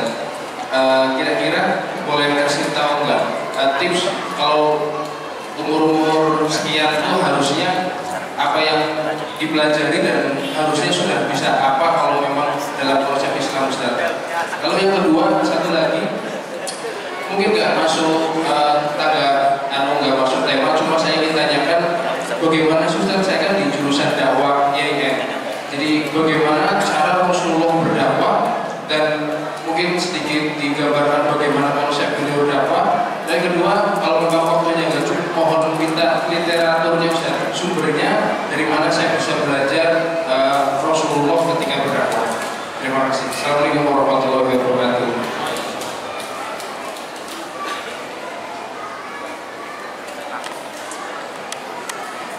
Assalamualaikum warahmatullahi wabarakatuh. Pertanyaannya adalah, tadi ada sebuah konsep pembelajaran yang dimana ketika masa tabi'in itu ada salah balik ya. Ketika belajar Quran dia belajar iman. Artinya ada tahapan iman sebelum belajar Quran.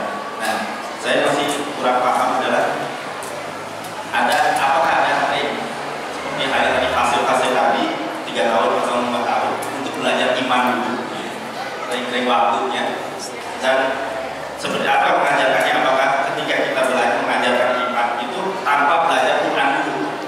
Jadi total iman sampai berapa tahun baru kita total Quran? Karena yang saya perhatikan juga di seperti halnya di Kitab Al-Fatih juga ada pembelajaran tahfiz Quran ya. Ada hafal Quran, artinya di situ cara belajarnya iman sebelum Quran itu seperti apa? Apakah maju mundur, artinya iman terus nanti Quran lagi, iman Quran lagi, atau ada yang benar iman tanpa belajar Quran? Gitu. Terima kasih. Assalamualaikum warahmatullahi wabarakatuh.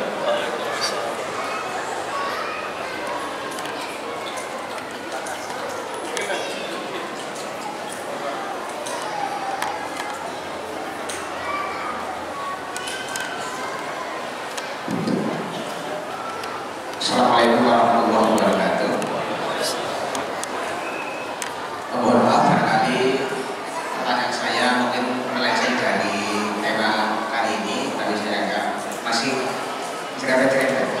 Saya ingin menghubungkan antara doa Nabi pada pernikahan putri beliau dengan Ali bin Abi Thalib dengan ini kayaknya dengan sejarah sesuai dengan pakarnya di sini, bahwa kita tahu kita mengalami tragedi Karbala di mana cucu Rasul teraniaya dengan luar biasa, sangat menyakitkan.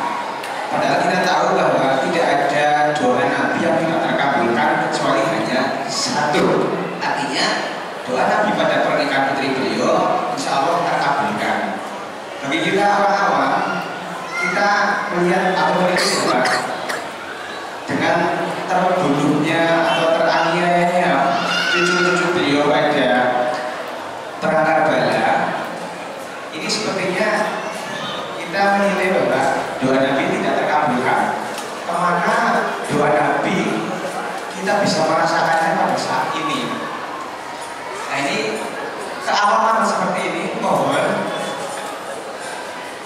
dari pakar sejarah atau yang mengetahui tentang seperti itu, mohon penjelasannya. Nah, sebagai sedikit intermezzo, ini mohon maaf, saya sudah biasa melihat sosok Budi Hasilani, maaf, di acara Hasanah tanpa kopiah, barangkali untuk sekedar ya biar lebih akrab lagi, mohon sejenak saja kopiahnya dibuka. Iya, ini intermezzo saja. Terima kasih. Assalamualaikum warahmatullahi wabarakatuh. Sebelumnya doa ini doa yang mana nih Pak yang maksud? Doa yang mana ini maksud?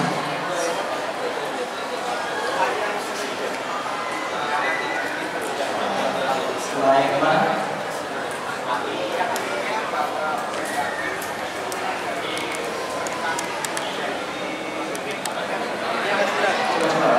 Doa mana ini?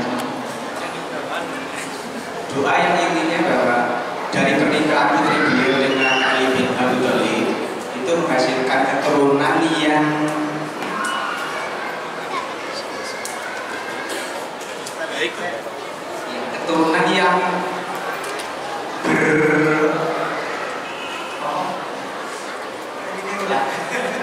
kita semua paham lah sangat itu. Saya nggak paham masalahnya Pak. Jadi kalau semua paham saya nggak paham.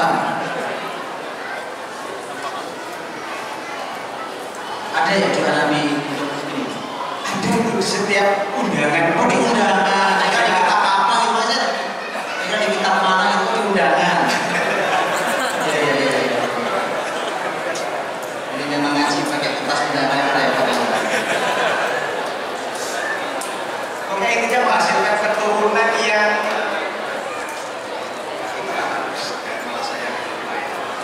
keturunannya apa ya? Bagus ya. berkualitas. Berkualitas. Iya, berkualitas. Ya, mohon penjelasan.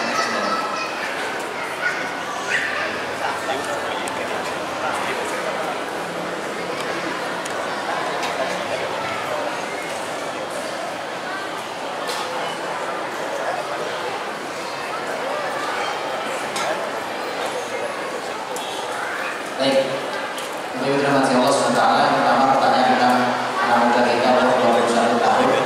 21 tahun ini sudah apa yang dilakukan, karya apa, dan apa yang harus dipelajari dan seterusnya. 21 tahun itu kalau atau 21 ya, 21 tahun itu harusnya itu sudah dibaca jadi khalifah tahun yang lalu. Itulah karena Khalifah Harun ar-Rasyid, Khalifah pemimpin terbesar di muka bumi di zaman itu, Ar-Rasyid itu dibaiat umurnya 20 tahun. Ya, harusnya itu sudah jadi panglima 3 tahun yang lalu. Karena Usama bin Zaid jadi panglima umur 18 tahun. Ya, dan harusnya setengah tahun lagi antum menikah. Sudah nikah? Sudah punya calon? Saya cuma cari enggak? Setengah tahun lagi targetnya. Kenapa? Karena Ali bin Abi Thalib radhiyallahu anhu menikah dengan Fatimah umurnya sekitar 21,5. Kalau belajar sejarah enak panduan. Jadi kan orang-orang mulia semua ini. Gak mungkin sembarangan ini panduannya. Orang-orang mulia, apalagi Ali radhiyallahu anhu menikahnya dengan putri Nabi langsung, masya Allah itu gak sembarangan. Itu orang luar biasa dari keluarga luar biasa. Baik. Jadi kalau bertanya tentang Muslim 6 itu 21 berarti kurang lebih nanti 2 tahun lagi harus sudah jadi menteri lebih karena umur 20 bahkan jadi gubernur lah, gubernur di Jawa Tengah 2 tahun lagi itu jadi gubernur Jawa Tengah karena Umar bin Abdul Aziz itu jadi amir Madinah umur 23 tahun ya, 23 tahun. Setahun lagi antum akan menaklukkan benteng legendaris. 3 tahun lagi namun benteng legendaris, setahun lagi antum dipilih jadi sultan. Karena Muhammad Al-Fatih umur 22 tahun jadi sultan, 24 menaklukkan benteng Konstantinopel. Jadi kalau pertanyaannya apa yang harus dipelajari pasti pusing. Bukan cuma antum semua yang pusing. Apa yang harus dipelajari katanya? Kok bisa ya mereka-mereka itu di usia seperti itu mencapai kualitas seperti tadi? Itu apa modalnya? Kan gak sembarang kok.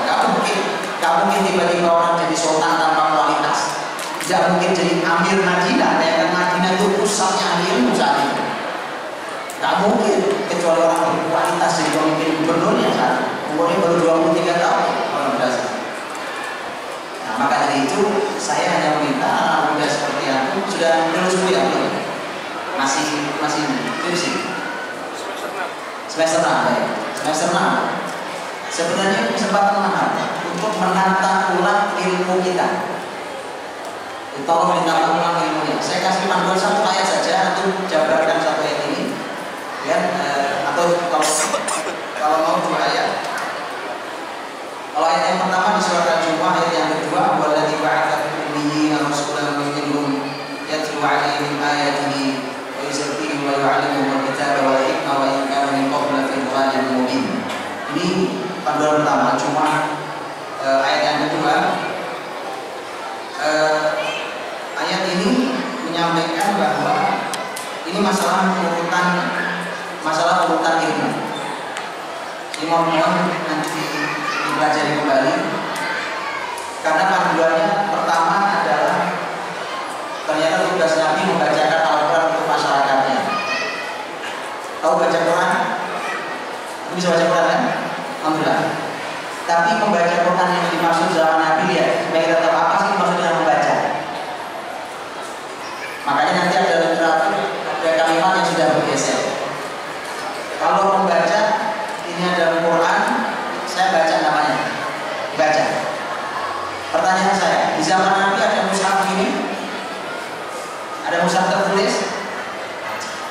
Nah kalau seseorang membaca apa artinya? Hafal. Kamu mungkin baca kalau nggak hafal. Saya tahu arti membaca zaman Nabi SAW. Sudah bergeser jauh kan? Ya, jadi tugas antum hafal Quran.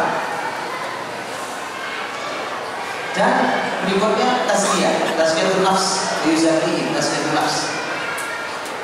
Yatlu alim ayatihi wa yuzaki. Yu'allimuhum tazkiyatan kesucian jiwa. Anak-anak muda ini masya Allah, jiwa-jiwa yang suci di anak muda akan menghasilkan energi besar untuk beramal soleh. Sucikan jiwa. Yang segala macam kebaikan sucikan jiwa. Tazkiyatun nafs. Setelah itu ilmu Alkitab itu ilmu Al-Quran, isinya Quran, belajar Quran, tafsir dengan segala modelnya, tafsir dengan bermacam coraknya, tafsir dia pelajari. Baru Al-Hikmah dan Al-Ilmu Al-Hikmah. Ilmu Al-Hikmah para ulama mengatakan as-sunnah, pelajari hadis Nabi dengan semua penjelasan, kitab-kitab hadis Nabi pelajari semua penjelasan. Nanti begitu dipelajari itu akan dapat berbagai ilmu di atas orang itu sudah ada. Kemudian itu satu. Yang ayat yang kedua adalah ayat dalam surat Al-Baqarah ayat 151. Al-Baqarah 151. Kama arsalna fiikum rasulan minkum yatlu 'alaikum ayatina wa yuzakkikum wa yu'allimukum al-kitaba wal hikmah wa yu'allimukum ma lam takunu ta'lamun. Sama persis kalimat 4 tugas itu, tapi ditambahi satu kata di kata yang terakhir, wa yu'allimukum ma lam takunu ta'lamun, dan Allah mengajarkan kepada kalian ilmu yang kalian belum tahu. Jadi setelah Quran, tazkiyatun nufus, ilmu Al-Quran, ilmu hadis, baru masuk yang kelima tadi. Yang kelima adalah ilmu apa saja yang kalian belum tahu. Bagian itu urutannya. Jadi tangga juga nih. Dijadi bolak-balik di tangga. Kalau di bolak-balik biasanya akan maksimal. Gitu ya, mudah-mudahan Allah jaga antum dan semua generasi muda kita Allah perbaiki. Jawab Rasul, bahasan tentang Rasul bersama panjang bahasanya. Harusnya antum ahlinya karena antum di fakultas dakwah.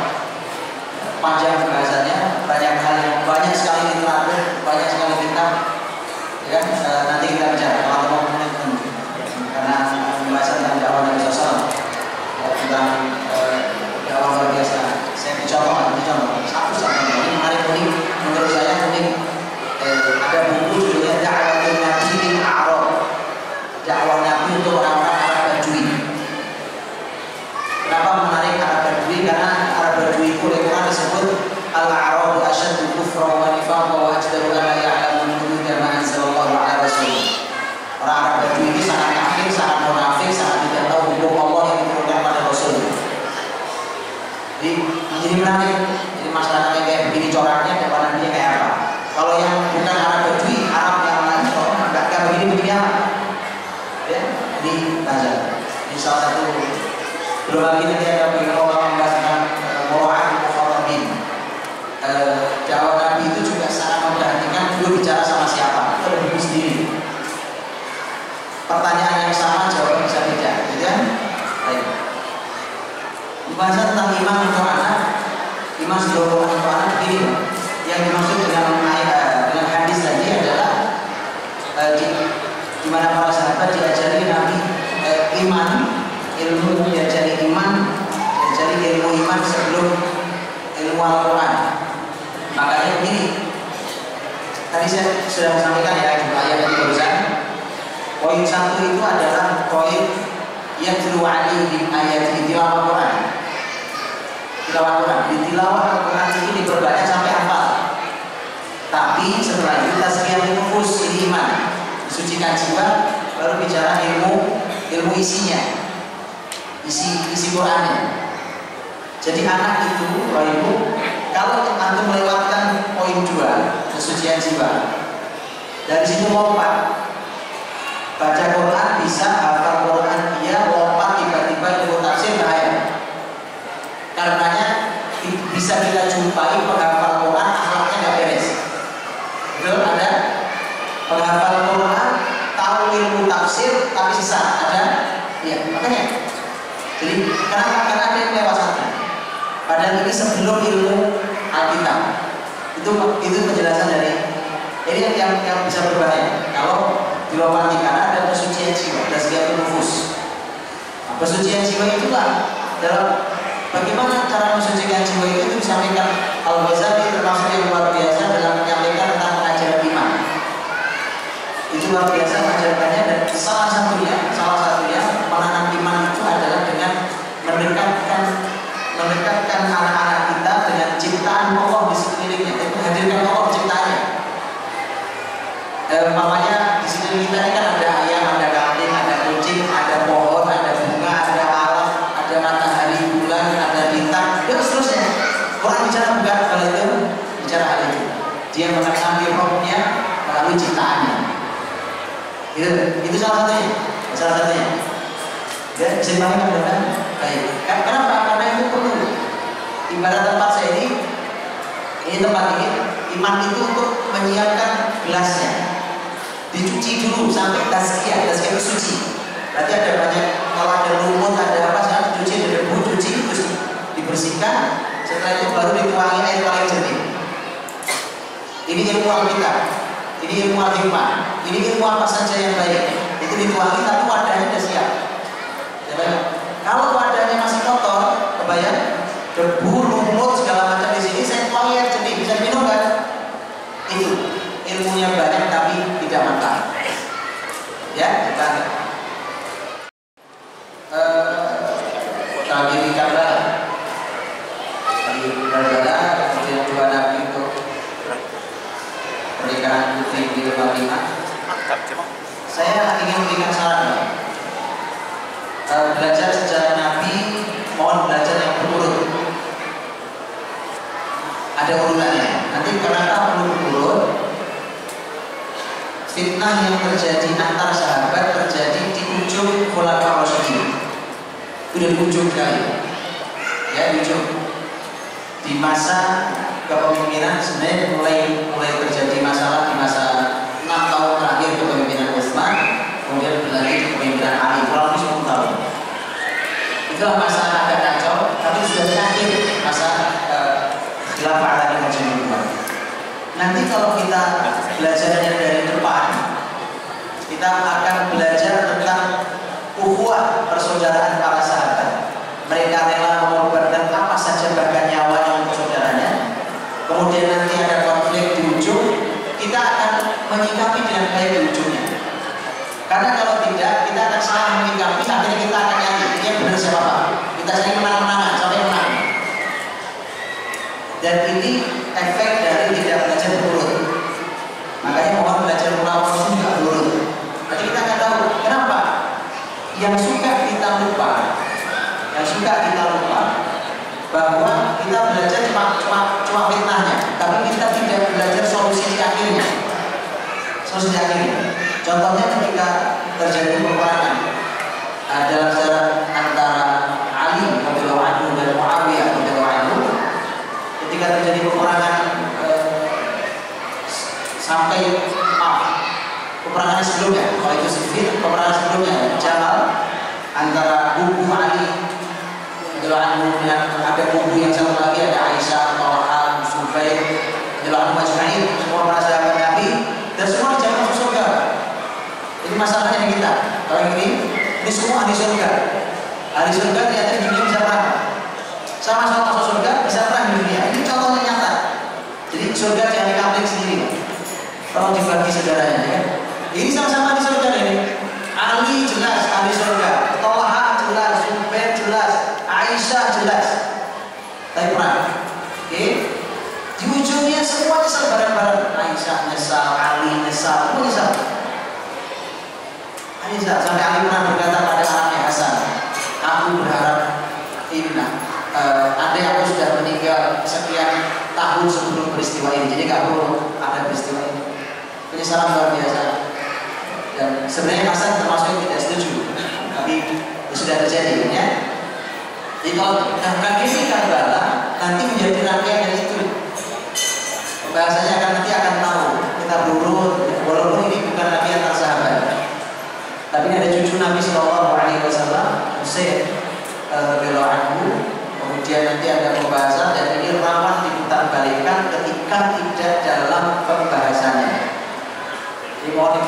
dalam. Ini nggak cukup waktunya, pertanyaan umum kayaknya. Satu lagi adalah doa Nabi untuk Fatimah. Saya jujur sampai sekarang belum tahu di kitab mana, saya nggak tahu. Saya cuma mungkin tahu nanti kita tanya ke beliau. Saya cuma nanti sampaikan saja kalau tahu. Saya nggak tahu doa yang ada di mana saya atau mana. Nah, kok saya cuma nggak tahu kan? Yang juga di belakang undangan itu kan Pak ya. Nah itu saya nggak tahu Pak literaturnya di mana. Kalau anggaplah kalau itu benar, saya juga nggak hafal bunyinya doanya itu. Tapi katanya Nabi berdoa agar pernikahan putri beliau ini menghasilkan anak yang berkualitas juga. Kalau itu sudah terbukti, anaknya Fatimah dan Ali semua berkualitas, Hasan, Husain semua berkualitas. Jadi kalau nggak ada hubungan dengan Karbala, nggak ada hubungan dengan Karbala, karena Hasan, Husain kalau yang terbunuh di Karbala atau Husain adalah dua-duanya manusia luar biasa. Khusus Hasan, Nabi memuji tentang ini akan menjadi anak yang akan mendamaikan. Husain itu pemimpin yang luar biasa. Dua-duanya Hasan dan Husain Sayyidah Syababi al-Jannah.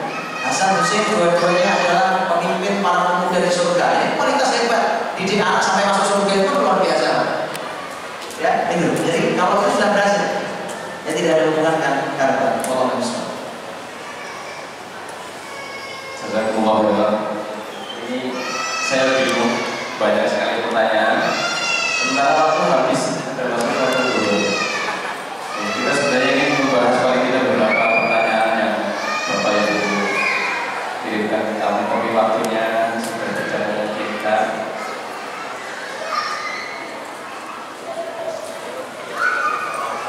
Ya, jadi kita akhiri